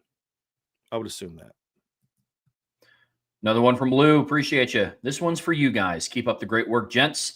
This would be 10 times worse without the quality content of Irish Breakdown. Please know it's truly appreciated. Looking forward to a great offseason together. Wish it wasn't starting so soon, but I am as well. Man. For sure. Yeah, I appreciate you, Lou. Yeah. Another one from Dis. Appreciate the super chat. So in a field of 10 teams, really 5 are SEC teams. Tell me how fair that is when we want the 12 best teams. Rigged, all created by SEC ESPN and Greg Sandy. Greg Sankey for sure is a big part of this because I think people are afraid of him because they gave him power to him and Tony Petitti to basically run this thing, which I think is absurd. It's absolutely absurd that 2 conference commissioners can have so much authority over the entire sport. And then you're shocked that, like, here's the thing. Greg Sankey says, and Tony Petitti say, well, it's my job to look out what's best for the league. No. When you have that, it's your job to look out for the SEC and all the other areas. But when your job is to be the stewards of the championships at this level, in that instance, your job is not to do what's best for your conference. Your job is to do what's best for the sport. And then you do other things to make your conference better so that you deserve half of the spots in the rank in the playoffs. There's a world in which I'm fine. I have no problem with there being 5 out of 10 of the real teams in the playoff being SEC teams. In theory, no problem with it. There are years in the past where 5 or 6 of the best 10 to 12 teams in the country were in fact SEC teams. There have been years when that's true. It's not true this year. It shouldn't be that way because your reputation is you're the best league. It should be that way because you've earned it on the field. Like, you're not going to convince me that Oklahoma's better than USC. You're going to convince me that Oklahoma is, maybe has a better this, better that, but I've watched Oklahoma play. And they're not a very good football team. When it comes to evaluating championship caliber teams, of course, they're a very good football team in the big picture of it. They're 10-2 in the SEC. That's a good record. But you look at USC, and they lost at Notre Dame. They lost at Oregon. I would argue that's tougher than what Oklahoma played. Well, they had to play at Bama. Yeah. And I don't think Bama's as good as Oregon and Notre Dame either. You know what I mean? So no, that doesn't tell me a whole lot. So that's my issue is in this year, that's not the reality of what college football is, in my opinion. Oh. I think there's really only 3, maybe 4 SEC teams that should be in. Maybe. That's where I'm at. Fair. Who's better between Vanderbilt or Oklahoma? I don't know the answer to that. They didn't play because your league's got 16 teams in it now. And we didn't get a chance to see that game get played. Because when I used to be okay with this? I used to be okay with this when you knew all the SEC West and all the SEC teams had pretty much the similar schedule. Sure. Because they had to play each other. Whether it was, there were times in the SEC East wasn't as good. There was times in the SEC West wasn't as good. But you kind of knew, dude, if you're Florida and you got to play Georgia, South Carolina, and Tennessee every year, and Florida State, and you're pretty good. I don't care what you played in the West. If you're in the West and you got to play Bama, LSU, A&M, Arkansas, Ole Miss every year, I don't really care what you did in the non-conference. That's gone. That's gone. Some teams that may be true for, some teams it's not. But this assumption that because you're in the SEC, you're good, you play a tougher schedule, is people arguing for an old reality in the new reality when it doesn't necessarily hold true. Back in the day, if you're 8-4 like Missouri, you were probably pretty good. Nowadays, you're not. You're just not. Super chat from Patrick S. Duffy. Appreciate you, Pat. ESPN should have nothing to do with ranking teams for the playoffs. They may have broadcasting rights, but the ranking should be in the hands of the NCAA or an aggregate of sports writers and coaches. The problem is every single group that you just mentioned there, I have issues with their honesty, integrity. Yeah. I have issues with ESPN. I have issues with the NCAA. I have issues with sports writers. I mean, look, some of the loudest, most just ridiculous things that I've read have come from sports writers. Like, so, yeah. Yeah. From Brian's Balloons, LLC. Appreciate the super chat. My fix for Notre Dame. Leave the ACC, convince Clemson, Florida State, North Carolina, Miami to also leave. And then, boom, the ACC is done. Then those teams join the Big East. Notre Dame becomes the head of the league. Notre Dame not in a conference in football. Sign with NBC. So, a couple things about that. All sounds good. You run a very big risk of violating certain things if you're trying to then convince other teams to leave to blow up the league. Got to be very careful with that. Yep. Number two, I don't know that joining the Big East does a whole lot for that, because then you'd have 5 football teams in the Big East, and that's it. Number three, I have, you say not in the conference for football. Well, I don't know why all those schools would want to go to the Big East just for other sports and be independent in football. They can't necessarily schedule as easily as Notre Dame can. I don't know. Like, I don't, if the ACC said, hey, look, the job that you, Jim Phillips, have done alienating the 2 biggest brands in our league, that's been in our league for a while, Clemson and Florida State's a bad enough look. But now you've kind of done this to Notre Dame. Like, dude, your leadership is a mess. You got to go.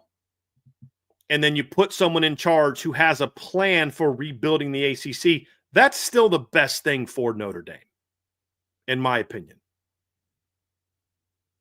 That's where I say I do think it can be salvaged if there's new leadership. It's kind of like, I can't work out a deal with you because you have broken my trust. And as a Christian, I can forgive you, but forgiveness doesn't mean that I now have to believe everything that you say or that I have to trust you again. That's kind of where I'm at. Sure. And so that's kind of where I'm at. And somebody in the chat just said, Brian and the guy speaking doppelgangers. That is a picture of me that he has in his avatar. That's not, we were doing a post-game show, and I was on my phone, and I said something that caused a bunch of balloons to start going off, and he screenshotted it, and that's his avatar. So that actually is me, just to make sure that we can point that out. But and I don't own a balloon company either. Just so we can kind of put all that in there. But the point is, I still think if the ACC as a conference was willing to say, hey, look, Notre Dame, this didn't go right. This is our bad. We're going to make it right with you. And here's how we're going to make it right. And if part of that involves Jim Phillips being gone, because this isn't just about saying Jim Phillips needs to go because he was mean to Notre Dame. He's been an incompetent leader from the minute he's been in the league. I think that's fair to say. Yep. He's just slowly overseeing the destruction of that league. You're going to put somebody in there that's a big-time legit needle mover. Then I'd say, okay, cool, we'll work with you. Because it's still in our best interest to stay in this league because we're already here. We don't have to do all this, do that. It works. But you can't, in good conscience, stay in the league and all they give you is a whoops, our bad, and nothing else changes. Agreed. Super chat from Chief Brody. Appreciate you, man. Notre Dame missed because they wanted to protect Bama and the ACC. Why can't they just say that? Obvious to anyone with a brain. Yeah. No disagreements on this end of the screen. Pete Weber, I appreciate it, man. I'd buy balloons from you. I appreciate that, man. I appreciate that. Oh, sorry. Super chat from Not a Professional Jay. Appreciate you. Is the committee on the record saying, quote, improvement counts? I mean, they've talked about teams improving. I don't know that they've said it quite like that. I haven't heard that. I'm not saying they haven't. I'm just saying. Yeah, I'm not sure. That I've heard them talk about how much a team has improved. They can basically say anything they want to they can basically say anything they want to justify whatever they want. It doesn't mean that it's like a criteria. They can say this improvement for this team matters, but it doesn't matter for that team. Because if you're going to talk about improvement, you can't say Miami's improved a lot since we had them 18th and then still put Bama in because they have looked like dog poo in the last month and a half. Mm-hmm. Super chat from ND Milton fan. Appreciate you. Is this worse than the Florida State screw job? And how can the media only bring up Miami's head-to-head and not the two unranked teams Miami lost to? Because there's an agenda. Yeah. Okay, go ahead, Trev. Yeah, look, because the whole point of them consistently bringing up Miami's head-to-head, it's to distract from the fact that they put Alabama in, a team with 3 losses, one of them being to a 5-7 football team in week 1, and lost in their conference championship game by 21 points. It's all been used to distract that. That's what this whole thing has been about. Unfortunately, they've continued to feed into the, well, head-to-head has to matter. Head-to-head has to matter. I agree. That's why when the final rankings came out, after watching Alabama get absolutely obliterated by Georgia on a national stage in their last opportunity to make an impression on the College Football Playoff Committee, they stayed at 9, and then Notre Dame was left out. It was to distract from all of that.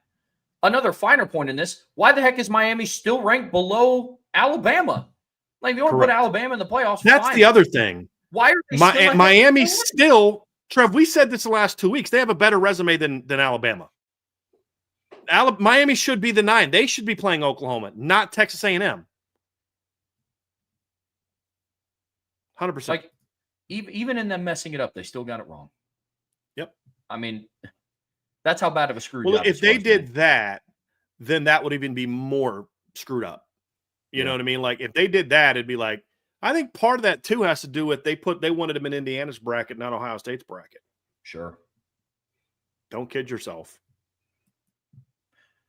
Oh, and to your first question, I think this year's worse. Part of that may be the fact that I am a Notre Dame fan, but here's why I actually think I'm being objective here.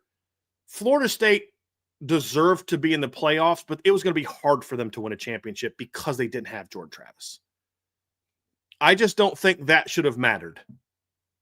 I think you earned it, right? And you played 2 games with your backup quarterback. I don't think they could have won a championship without him, but we don't know that. This Notre Dame team was going to be healthier in the playoffs than they were the last month and a half of the season.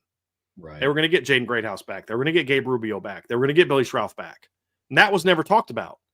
They dominated without some of their best players. They dominated the last 2 months without Billy Schrauth, without Gabe Rubio, without Jaden Greathouse. And that wasn't talked about enough.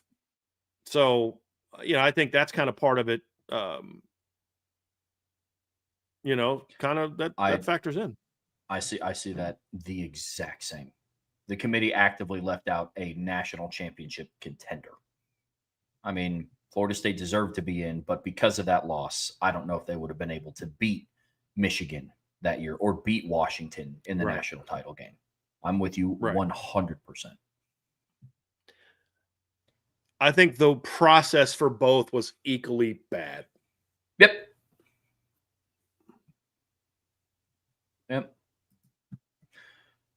Super chat from Fat Fish. Appreciate you. BD sounds like Oprah. You got screwed. You got screwed. Yep. Yeah. That's kind of how I feel, especially if you're Notre Dame. I mean, but they're not the only ones. BYU got screwed. I mean, that's kind of what he's responded to when I said all that. But they're not the only one. It's just theirs was the most egregious. Because in one breath, you want to tell me they're a top 5 team that can beat anybody. In the next breath, you're saying they're not even a top 10 team. Resume-wise, that makes no sense to me. Right.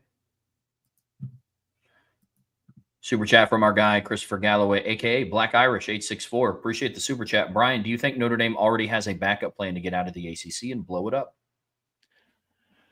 I don't know that I'd call it a backup plan, and I don't know that the plan is to necessarily blow the ACC up. I think the plan is more so we're no longer going to protect you. We're no longer going to try to help you out. We want to go do our own thing. Do I think that Notre Dame is going to consider leaving the SEC? I do think it's something they're going to consider. It's my opinion, but I still don't know that leaving is their number one goal. I think changing the current landscape of the ACC is probably more important because Notre Dame's leadership has to be smart enough to also know that this is a dying league if it doesn't change. Under the current leadership, this is a dying league. We're not going to hitch our wagon to a league that's dying that is also actively trying to screw us. And I think they're willing I think they're willing to leave knowing it'll blow it up, but I don't think their goal is to blow up the ACC. No, the way that I think about this, and I just can't think of a better analogy, but it's like the ACC is a conference. It's kind of drowning right now. What I think Notre Dame's plan is, or how they're kind of looking at this situation, or at least how I interpret it, is Notre Dame's just not going to throw them a life vest. They're not going to push them in the water. Yep. Like it's kind of like that. Yep.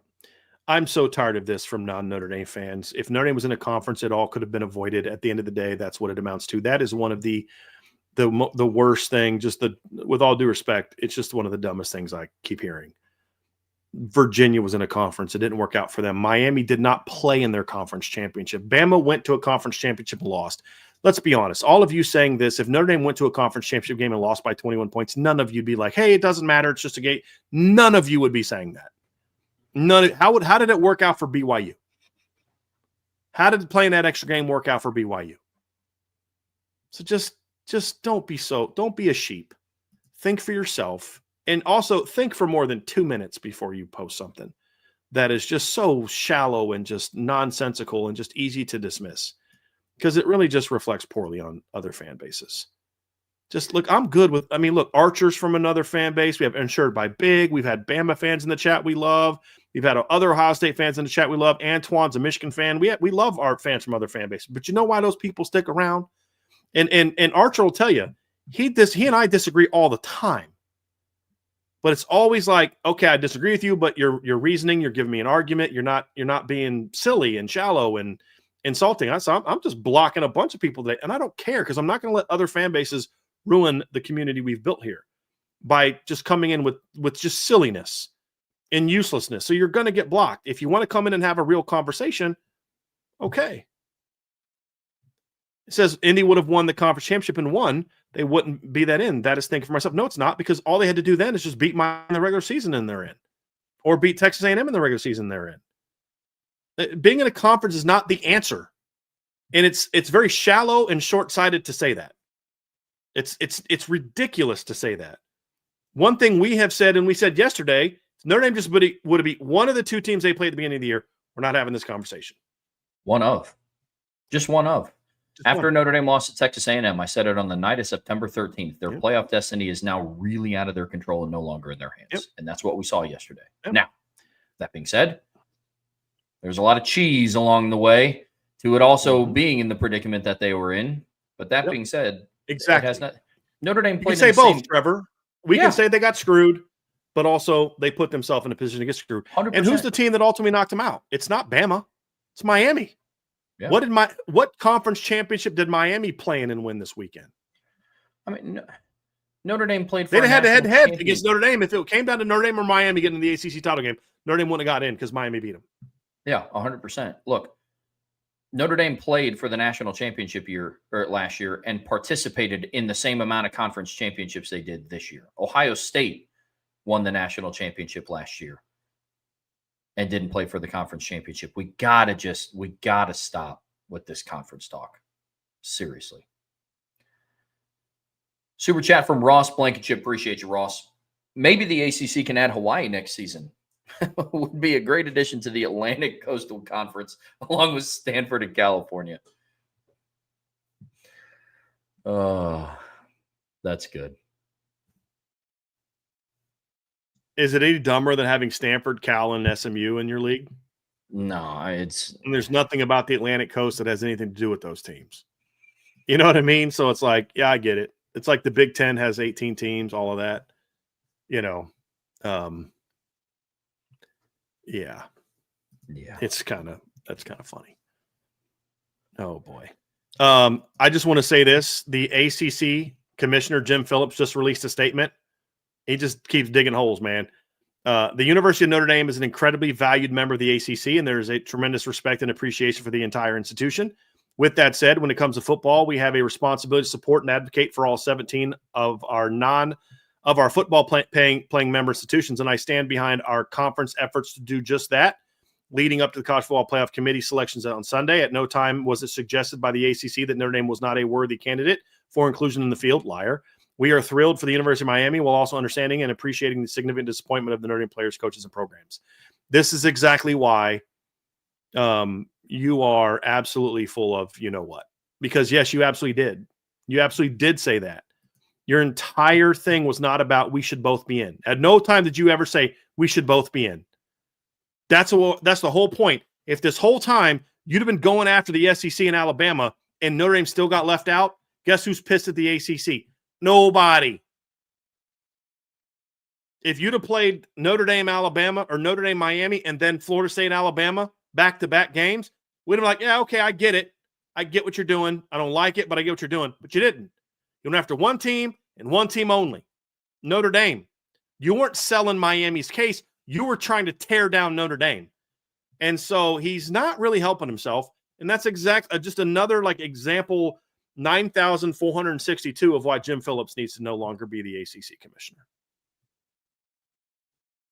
Simple as that. Super chat from Erica Seifert. Appreciate you, Erica. Since Pete was on Barstool and the Dan Patrick Show this morning, the ACC has been real quiet. Tomorrow will be interesting. And thank you, Brian, for standing up for Notre Dame this morning.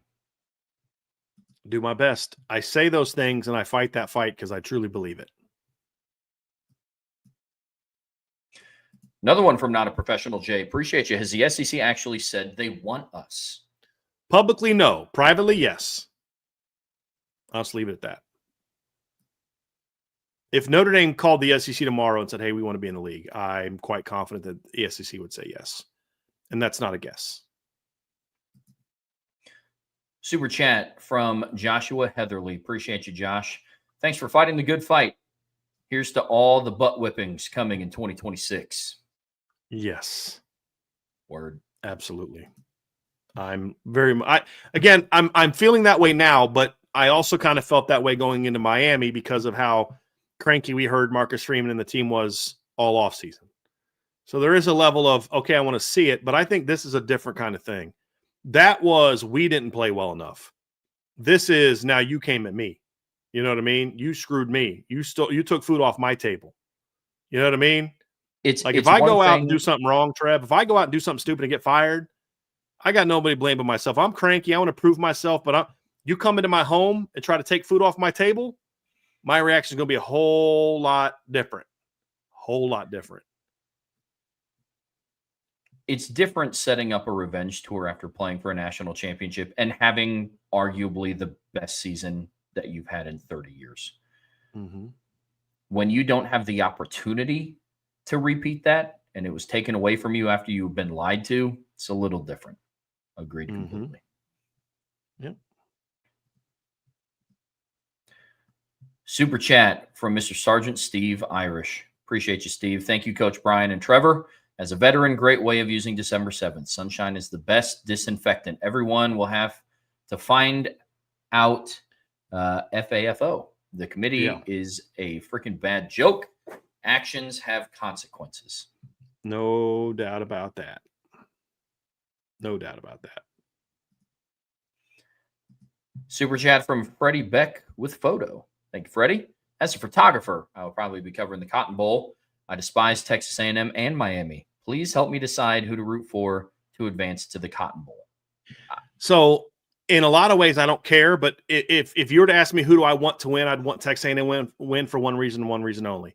I know Mike Elko. I had a really good relationship with Mike Elko when he was at Notre Dame. I'd like to see him have success. It's not anything against Miami. It's not anything pro A&M. I just have a lot of respect for Mike Elko. Yep. I can't say the same for the head coach at Miami. And not because of what he's done. He should have advocated first team. I have no problem with what Mario Cristobal did. I think his argument is wrong. And again, I think you could have done more than just talking about you and Notre Dame. But that's his job. I have no problem with that. I just don't think he's a very good coach. I'm a big fan of Mike Elko as a coach, as a person. I'm happy he's staying at A&M. And so at least if A&M wins, a good dude's having some success. That's what I would say. And that's pretty awesome that you'll be covering the Cotton Bowl. That's pretty cool field to be on. Yeah. The only time I was ever in that stadium, looking up at that giant Jumbotron above the field, it's like both like, wow, that's amazing. But also like, gee, I hope that thing doesn't fall because there's nowhere to go. You know what I mean? It's like, yeah.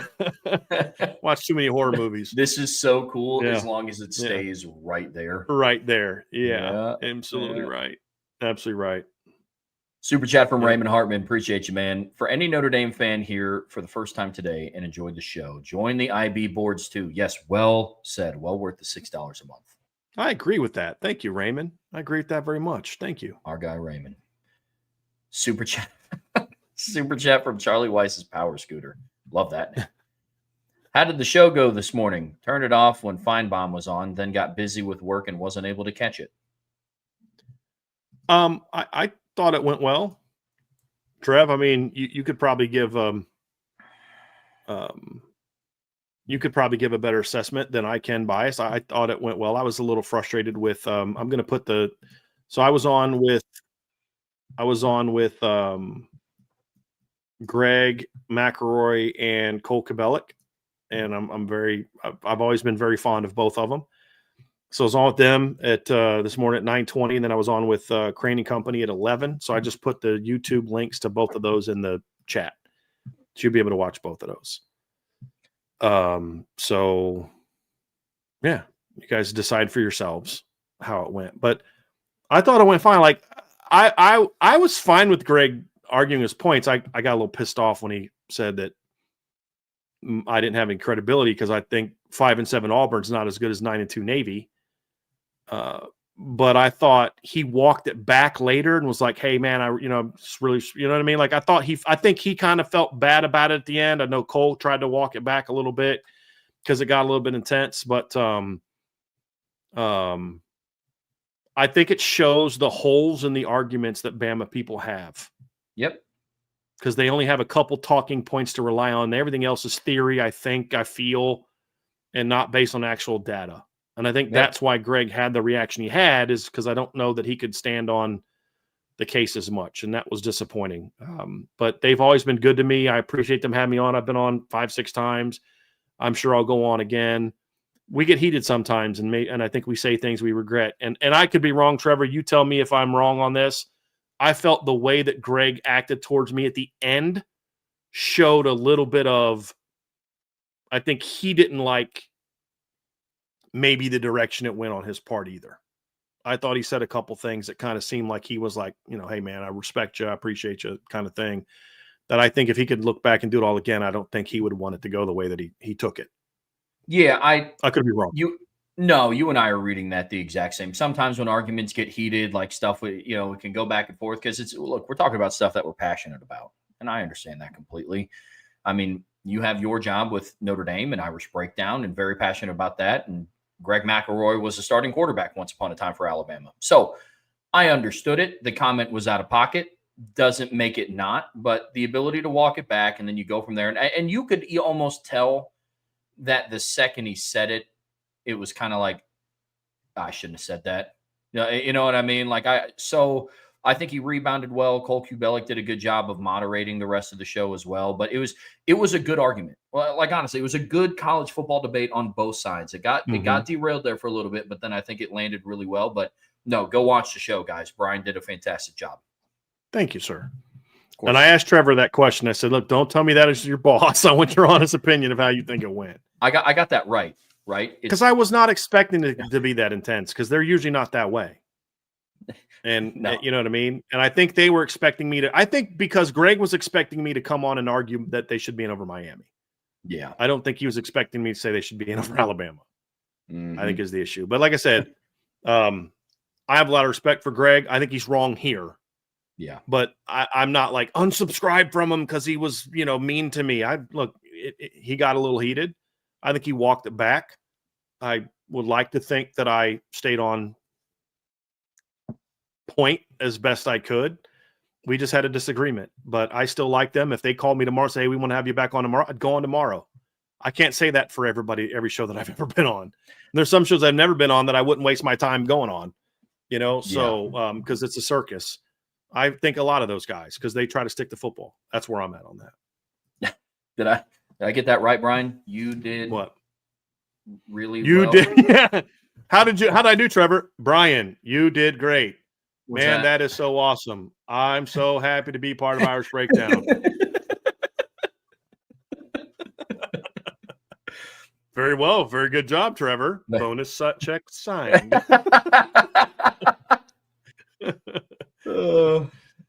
Yeah. Good stuff. Good stuff.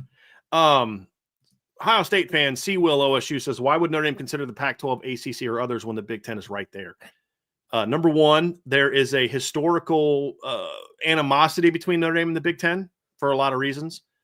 Number two, the Big Ten at the time was not willing to give Notre Dame the same deal that the ACC did. Notre Dame was full membership or nothing. And so when they did that, because I think there'd be an appetite for Notre Dame if the Big Ten would allow Notre Dame to join the Big Ten the way they are with the ACC. We'll join you for all sports because they're already in the Big Ten for hockey. They've won, I think, 2 Big Ten championships already in hockey. Like, hey, we're going to join you like we are in the ACC, like they were in the Big East for a long time. I mean, Notre Dame stopped being independent in what was it 90? Was it 94? When did Notre Dame join the Big East? Hold on a second. Let me look that up. So, I mean, Notre Dame joined the Big East for 1995. I was off by a year. They've been a member of a conference since 1995 for all sports except football. If the Big Ten was willing to have that same deal, then I think Notre Dame would prefer the Big Ten because then you'd have a lot of the traditional rivalries could come back. But I don't know that that's necessarily something the Big Ten wants. It definitely wasn't that way under their previous commissioner. Not Kevin Warren, the one before that, Jim Delaney. But that's kind of my thing. I don't think Notre Dame wants to join the Pac-12 or the Big 12, or I think they'd prefer to be in the SEC the Big Ten, if the Big Ten was willing to, work out a similar deal to the ACC. I just don't know that the Big Ten would be willing to do that. That's kind of where I'm at. No, that's fair. Absolutely fair. I got this. Sorry. Yep. No worries. Super chat from Tyler Evans. Thank you, Tyler. Who is the biggest Notre Dame defender that shocked you and vice versa nationally? The 2 running backs from Alabama, Damian Harris and like Josh Perry's been on the Notre Dame kind of push for a little while. Mm-hmm. There's other guys that have kind of been Notre Dame kind of defenders for a little bit during this, not like all time, but like in this recent buildup. I was not expecting Damian Harris or Mark Ingram to come out the way that they were. Nope. I was impressed by it. Now, I hope they don't walk it back once they hear from all the Bama fans and stuff like that. But, I'm not surprised Ryan Clark defended Notre Dame. I fully expected him to. His son, he had a great experience at Notre Dame. He was very high on. You got to understand something, too, is I'm not a big Ryan Clark fan. And a lot of reasons. I think he says a lot of things that I just strongly disagree with. But he's very pro Notre Dame because of how, his son came here, had a great experience, and he was around a lot. He got to know a lot of the players. You'd see before game, I think it was playoff game. Maybe it was one of the late year games. I think it was playoff game. A bunch of Notre Dame DBs went up to him. He'd clearly spent some time with the DBs. Like, he had that kind of relationship. I'm not surprised by that. I would have surprised if he didn't. But I didn't hear him defending Notre Dame. I don't follow him, so I didn't hear him defending Notre Dame should have been in the playoff. I only saw his comments about them sitting out the bowl game, which did surprise me. Jason Whitlock was one that I didn't see coming. I was a little surprised by that. I thought his arguments were a little, not the greatest, but that was one. But I was actually surprised how many people there were. But you notice that 99% of the people that we saw defend Notre Dame were not at ESPN. Not specific, not the ones that were like, there's a lot of people in the show yesterday that were like, Notre Dame should be in, but they weren't willing to say who they should be in over. It was like, they should be in, but that's just the way that works. They weren't willing to say they should be in over Bama. The only guy that I've seen make that case at ESPN that I've seen, I'm not saying others have, is Dan Orlovsky. That's the only one I've seen at ESPN to make that argument where it was that way. Everybody else has been like, Notre Dame should be in. Matt Leinart, that surprised me a little bit. Honestly, I thought he'd just be like, Notre Dame shouldn't be in just to bust Brady Quinn's, because they like to go back at each other. I love their dynamic on the show, by the way. I don't know if you do, but I love how Brady and Matt are going back at each other because they'll do enough ribbing, but not all the time because that gets old, but like when it comes up and it's relevant, they have those conversations. Those were some that I look at and say, I was surprised how voiceful they were in saying Notre Dame should have been in. Yep, I'm the same. Like in favor of Notre Dame, I was very, very surprised to hear some of those names, honestly, especially the two Alabama running backs, because that's essentially who Notre Dame was in contention for. Mm-hmm. That shocked me vice versa. I mean, none that really surprised. Oh, honestly, another one down the stretch was Joey Galloway. Like down the stretch of when all of the talking about the Notre Dame Miami head-to-head, and Joey Galloway was one of the few people on that panel that would stand up and be like, guys, what are we talking about? Like, you honestly think that Notre Dame isn't playing better than Miami right now? Like, that's nonsense. I mean, Joey Galloway came out and even said, yeah, Miami was better for that week, but the playoff rankings didn't come out on September 6th, the week after they played. So that he was another one that kind of surprised me as well. So in a good way. So another one from Tyler Evans. Appreciate you, man. Let's think about this head-to-head of the playoff committee hired Bobby Petrino back, and we're supposed to trust his judgment. He witnessed his team lose 56-13. Yeah, pretty much. Pretty much. Yeah. Super chat from Gand L Vids. Sorry if I butchered that, but appreciate your super chat. Nonetheless, does the committee have remorse or just cashing checks? What are the feelings of the I'm not the sure MOU? It's the agreement that they basically have for future playoffs. Oh, gotcha. Okay. Feels sketchy, albeit in our favor, but why does that exist? So, I mean, it's basically, so it stands for, I think it's, I forget the M stands for. It's something about memorandum of understanding. It's an agreement to a framework, essentially is what it is. Now we just have to work out some details. Is it going to be a 14-team expansion? Is it going to be 16? Is it going to be 5 automatic bids? Is it going to be 4 per league? For that, you're working out the details.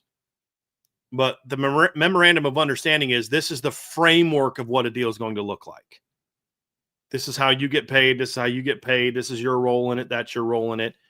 But it's not binding until it becomes a full contract. And that's why we haven't talked a lot about it. Because until that becomes finalized in a final deal, I'm not going to spend a whole lot of time on it because, like we talked about this summer. This isn't new. It's just new to the national media. We talked about this over the summer. How or maybe it was a winter, whenever it came out, that this isn't new deal. But as Pete Bavacqua rightly said today, like, well, I'm not going to talk about it a whole lot, but yeah, that's what it is. He's not legally avoiding it. He just knows until this thing is signed, it doesn't mean a whole lot. So that's kind of where I'm coming from on that. Sure. Another one from Tyler Evans. Appreciate you, man. I'm not a conspiracy theorist. Now I'm second guessing the athletic director stepping down at a weird time. Yeah. I mean, I try not to go down those rabbit holes, but sometimes when here's what it comes down to, and this is just where it's at. I don't even want to get into that, Tyler, because I'm kind of with you. But once you lose trust, everything else is on the table. For example, look at our country now. Not trying to get into politics. I'm making a point that we should all be able to agree on. There were things that happened in 2020 and 2021 that whatever you think about it, I'm not trying to say take a side, but that has caused people on both sides of the political spectrum to now question everything. They don't believe anything anymore. And so they feel like, hey, you lied to me about this, so now I'm questioning everything.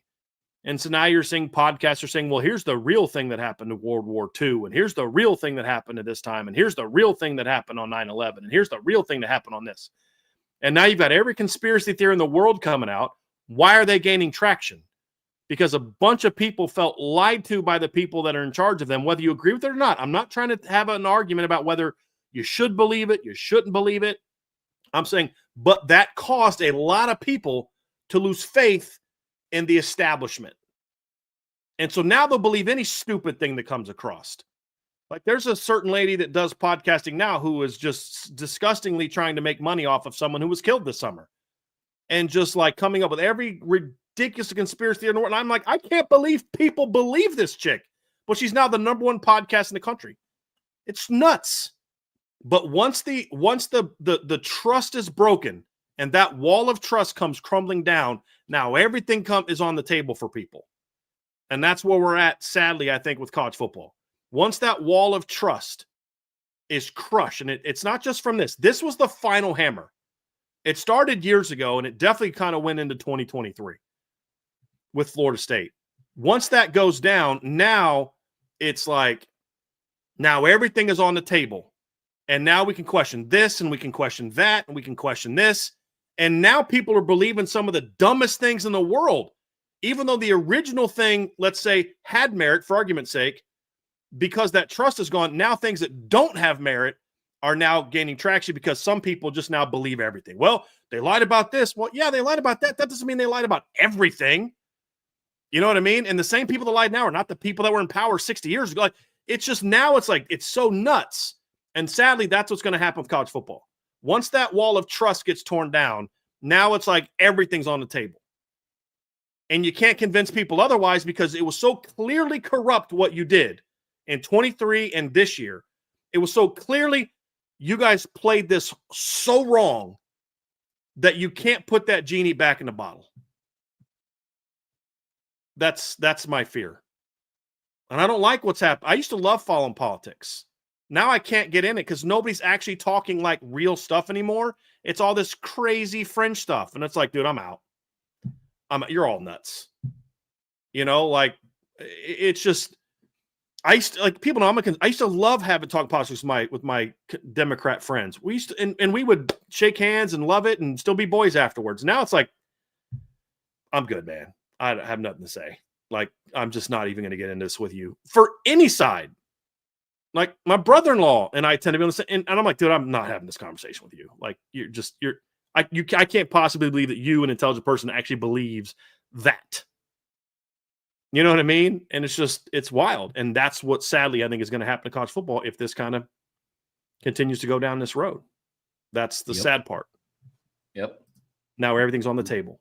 And I can't convince you otherwise because it's like, this is no less conspiratorial than, well, they're not going to really just use Notre Dame for ratings for 5 months and then just completely screw them over at the end, will they? No. I mean, it's no less sense. It's no less conspiratorial than, man, Bama shockingly looked uncompetitive in their SEC championship game against Georgia. There's no way they knew they were getting in regardless, right? They played significantly less players. It's not like there's any way they could have known already, right? Yep. Just some food for thought. Yep. Another one from Lou. Appreciate you, man. Death, taxes, and Notre Dame haters going out of their way to dunk on you when convenient. Tough one at the office today. We stand as one, ND Nation. Yep. Love it. Appreciate you, man. Another one from Tyler Evans. Appreciate you, man. What did you think of Jeremiah Love's dad's tweet? It brought a tear to my eye. So, Trev, I don't respond to parents very often on Twitter. And if it ever is, it's just like, hey, thanks. How are you? Hope all's good. Totally. Or I'll send them DMs. You know, like there's a player who transferred last year whose mom I still talk to, and she's great and root for her son and all that kind of stuff. But I don't often respond to those. But I did respond to Jeremiah's dad because I actually know Jeremiah's dad pretty well. And he's a good guy. And you know, he's the one that kind of helped work out Jeremiah committing on our show. And, you know, so I actually did respond to him and just flat out said, like I said, best Notre Dame running back I've seen. What a ride going back to when he committed on our show to becoming one of the all-time greats to play for the Irish. Like, the thing about the people have to understand about Jeremiah Love is he's a great talent. We all know that. Anyone with eyeballs knows that. But if you ever talk to anybody around the team, around the program, he's a very well-respected young man beyond the football field. He's very unique. He's very talented. And like, if Jeremiah Love decided to walk away from football tomorrow, he has plenty of talents that will allow him to be successful in life. He doesn't need football to be successful. He loves football and it allows, he's very good at it, but he's such a great kid. And there's so many stories like that about Notre Dame, which is one of the reasons I love covering this team. And I'm not saying it's not true at other schools. I watched the Ohio State football team go through a championship last year with like 90% of their starters lifting up the name of Jesus Christ. You know what I'm saying? Like, it ain't just Notre Dame. That was one of the coolest things. I'm like, which team has more kids with Christian stuff on there? And I'm like, praise Jesus. We're seeing a revival with young men. I love it. But I cover Notre Dame, so I can only speak to the Notre Dame side. And it's amazing. You get to know anything about CJ Carr and his family and what they've been through and just the impact they've chosen to make with his brother's death and the impact they've made to other people through that. That's a choice they made. It says a lot about them as a family. You look at the uniqueness of Jeremiah. There's so many kids like that at Notre Dame where you're just like, man, like, what a great kid. He's not just a football player. And that's one of the things I love about Jeremiah Love, is he's such a great kid, not just a great football player. And it's so much easier to root for a kid like that. You know what I mean? It is. And so I didn't mind publicly saying what I said to his dad because it's true. But that's what I just love about this is there's so many good kids that you're just like, is anyone shocked that if Riley Leonard's successful in life and it has nothing to do with football? I'm not. Is anybody be shocked if we find out someday down the road Jeremiah Love runs some company? You know, Jadarian Price is super successful in life. Emil Wagner's doing super great things in life. No, I'm be shocked by that stuff at all. You know, had a chance to meet Ashton Craig's dad, and you're like, yep, now I know why he's the way he is. That kid's going to have a great chance to be successful in life. You know what I mean? Like, you meet these kids. You ever spend 2 seconds talking to Leonard Moore's family, and you're like, oh, now I get why Leonard Moore's the way he is. I mean, you know what I mean? I mean, today Pete Bravacqua said Emil Wagner should run for president someday. I mean, that's like, you don't just say that about a guy because he's a good right tackle. Yes. You know? Right. And that's one of the things that's rewarding about doing this. Yeah. You know, and again, people that cover other teams could have similar stories. I'm not saying Notre Dame is the only team that does this. I cover this team, and that's what I love about covering this team. Yeah. Super chat from Michael Lynch. Appreciate you, Mike. BSPN advocating for Notre Dame is purely cynical.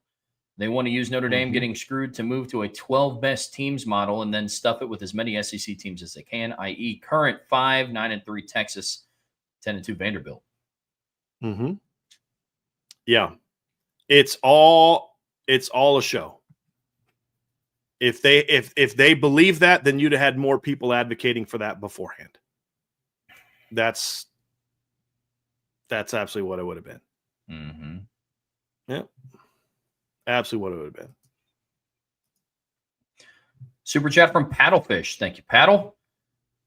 How do the Irish not jump Alabama when Alabama gets blown out when Alabama gets blown out, but Miami jumps BYU when they lose and jumps the Irish when they don't even play? 100%. That's what I say. There's no consistency to it. It's $1 million question. Yep. There's no consistency to it. Yep. And that's the unfortunate thing about it too, is like, I can't explain any of that. I can't in good faith. Like, I can tell you in good faith why Notre Dame jumped Miami or Miami jumped Notre Dame. I don't agree with it, but I can explain it to you. Yeah. I can say, look, Notre Dame has metrics that are better than Miami, but the committee decided they weren't enough better than Miami that head-to-head didn't matter. I can explain it to you. I can disagree with it, but I can explain it to you and it not be a conspiracy and just say, look, this, I don't agree, but this is why. There's no justification for why Alabama's ahead of Notre Dame. None. And we've been saying, 2 weeks, Trev? Notre Dame and Miami should both be in over Alabama. That's the whole 100%. reason that I got pissed at the ACC commissioner is You have a better argument with Alabama where now it benefits you because now both teams get in. And they chose not to do that. Mm-hmm. But you can point to it with Miami. You can point to it with Oklahoma even. I don't think Oklahoma's better than Notre Dame, but I can tell you why the committee thinks so, and I understand it. Don't agree with it? Understand it. There's no justification for Alabama. None. 100%. Especially now. There was a small argument to make before the SEC championship game. There's none now. None. If they'd have lost by a field goal, I'd have been like, you know what? They played the number 3 team in the country on a neutral field down to the wire, team they beat in the regular season. You know what? I understand that they didn't put Notre Dame ahead of them. I don't agree with it, but I understand it. When you get dominated from start to finish, this wasn't a game that was 13-7 at halftime, and they ran away with it in the second half like the Big 12 bowl game. We wouldn't act like BYU got their brains beat in. That was a back-and-forth game in the first half. And then Texas Tech, some turnovers led to Texas Tech blowing it up in the second half. Bama was getting smoked from start to finish in that game. And if Georgia wouldn't have called off the dogs, it'd have been like 35-0. So there's no justification for that. No, the justification is roll tide. That's the committee's justification. Nick Saban ain't walking through that door, unfortunately for them. So, yep.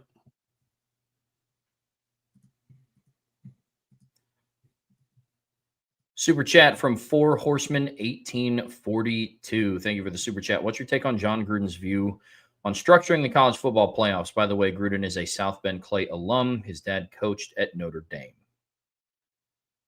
I have not heard it. I've heard people talk about it. I honestly don't listen to a lot of what John Gruden says about stuff like that. That's not an insult. It's just not my cup of tea. I'll listen to John Gruden when he's talking football. When he's talking X's and O's, I'm tuning into John Gruden. I didn't hear that. Did you hear it, Trev? All encompassing. It was basically about like there should be like play-in games and stuff, which I think would even further devalue the regular season. Like it's a decent idea, but I file it under the same of just expand it to 16 teams. Look, sure. I don't think it should be that way because we talked yesterday about the play-in view, and it's like, look, man, there'd be some teams that you would be asking to play 18 games to win a national championship. Some it might not be applicable for. Others, like BYU potentially, it's very applicable. That's a tough spot to be in. Really tough spot, and you would have no time to recoup. Then for the 16 playoff thing, look, expand it. I disagree with it completely because you're not going to like look at this year, for example. The 15th ranked team would be Utah, and the 16th ranked team would be USC. Neither of those teams, in my opinion, as teams this year, have the potential to win a national championship. I have questions of teams ranked outside of the top 5 in this year's college football playoff rankings to their ability to win a national championship. 16? There's only one outside the top 5 I think is capable of winning it all. That's it. One. That's a team that's not in the playoffs. Oh, yeah. 100%. That's it. What I would say, Trevor, is at least at 16, I do think that in some years you have a chance to have an upset. Sure. I do think there's years where a 16 could beat a 1 if the 16 was truly 16 and not a G5 rep that bumped up from 24. Like, who's 16 right? USC 16 right now, right? Is USC going to beat Indiana? Probably not, but it's not out of the line. It's not unquestionable. You know what I mean? Like, it's not like, dude, come on, man. Like, there's no way James Madison is going to beat Indiana. That's not you know what I mean? Like, there are times a 16 seed could beat like if the playoff went like it's just 1 through 16 this year, number 11 Notre Dame's playing number 6 Ole Miss, and I promise you that they would be favored by at least 5.5 to 7 points over Ole Miss. No, I agree with that completely. For anybody that's wondering, the funniest line that came out on FanDuel from the first round of the playoffs is that the over-under for the Alabama-Oklahoma game is 40.5, and I think that's too high. Yeah. It's the only line I care to talk about. Yep. Now, a couple more super chats. SES, Fatfish, Indy Burn, Price and Love come back for redemption. We talked about that yesterday. As much as I would love that, those young men need to make the best decisions for themselves.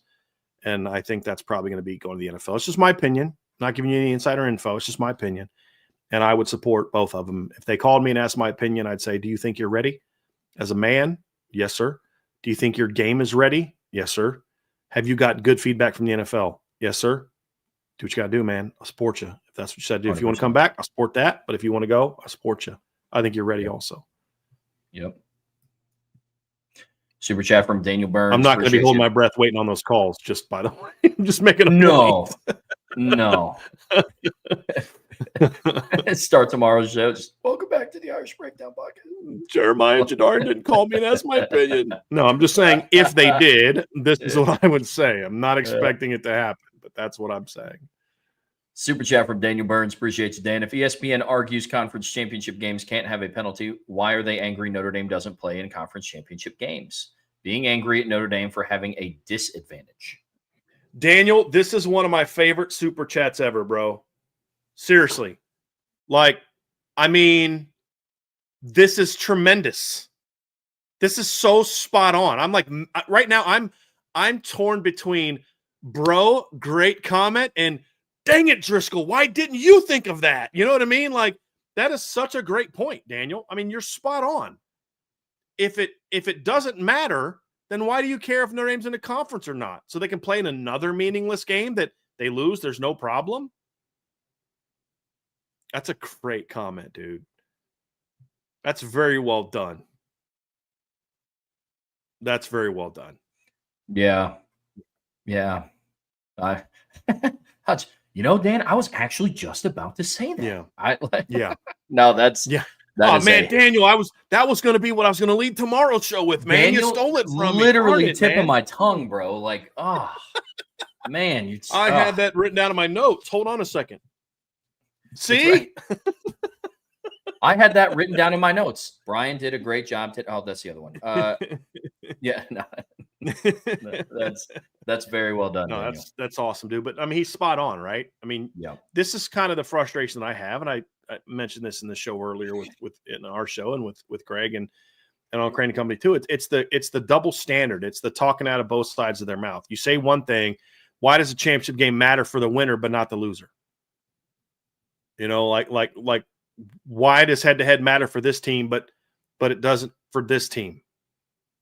Well, no, this other context. Well, exactly. Other context matters. There's so many things where it's just a complete double standard. Mm-hmm. Why does Florida State get dinged when they won 2 games without their starting quarterback, but Ole Miss gets bumped up in the rankings when they lose their head coach? Like, all of that just it's frustrating. Want to point to a couple things real quick from Adam and Anthony with some questions. John Leahy, Jordan Pinheiro.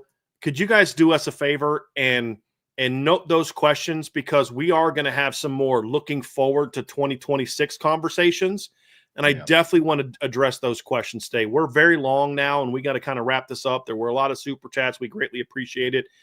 We are going to have another mailbag this week. If we did not get to your question, we have 2 more super chats that just kind of popped. One more super chat just popped up. Sean Michael 478, you have a great question about the Big Ten and Michigan and USC. Could you bring that up later in the week when we have our next mailbag? That's a great question. Outbound's got a great question. Andrew Gilmore's got a really good question about things. So I'm sorry we can't get to it. I did want to answer one thing from Ben Tarnowski. He says, I'm a little confused. Are you saying possibly join the Big East in every sport and staying independent football? Yes, that's what we were saying is a possibility. Because there is no football in the Big East, you would be joining for the other league. So yes, we did say that. But a lot of great questions. Chicago Irish has one. We're going on to 4 hours now, and we have to kind of wrap this up. So I hope you guys are able to kind of remember those questions. I'm actually going to screenshot them just in case, Trev, and maybe bring them up for a later show, because there's a lot of great questions left. We just can't get to them all. And so we will try to get to them. We're going to have Buy-Sell Holds are going to come back now that we're in the off season. Our Friday mailbags are going to come back at some point in time soon. So I definitely wanted to get to those, and I'm sorry that we can't get to all those today. We did have a super chat pop up here at the end from Sean Salter. Point system FCS 0, G5-1, P4-2, top 25-4, top 1-6, and so on. Add additional points based on schools ranked according to the point system. Obviously, you need much more nuance, but you get the drift. So basically kind of treating it like a top 25. If you beat number 7, you get more points than you would for this.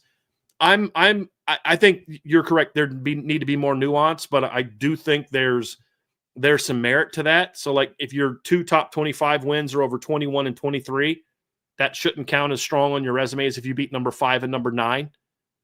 Like I think there's ways to look at that honestly, where you could come up with a criteria, Sean, that you look at, okay, this, and this, and what do these things all count for? Okay, head-to-head equals 10 points, and, having a better strength of record only means 3, something like that. I think there's some thought to that. And how would you come up with that criteria and how would it work? Like, that's how top 25 is taken, right? All these people rank top 25 teams. If you get a number 1 ranking, you get 25 points. If you get a number 3 ranking, you get 22 points. Things like that would make a lot of sense. So, yeah, that's some good stuff. So, we're going to probably have Biso Hold is probably going to come back on Wednesday, barring there being some breaking news.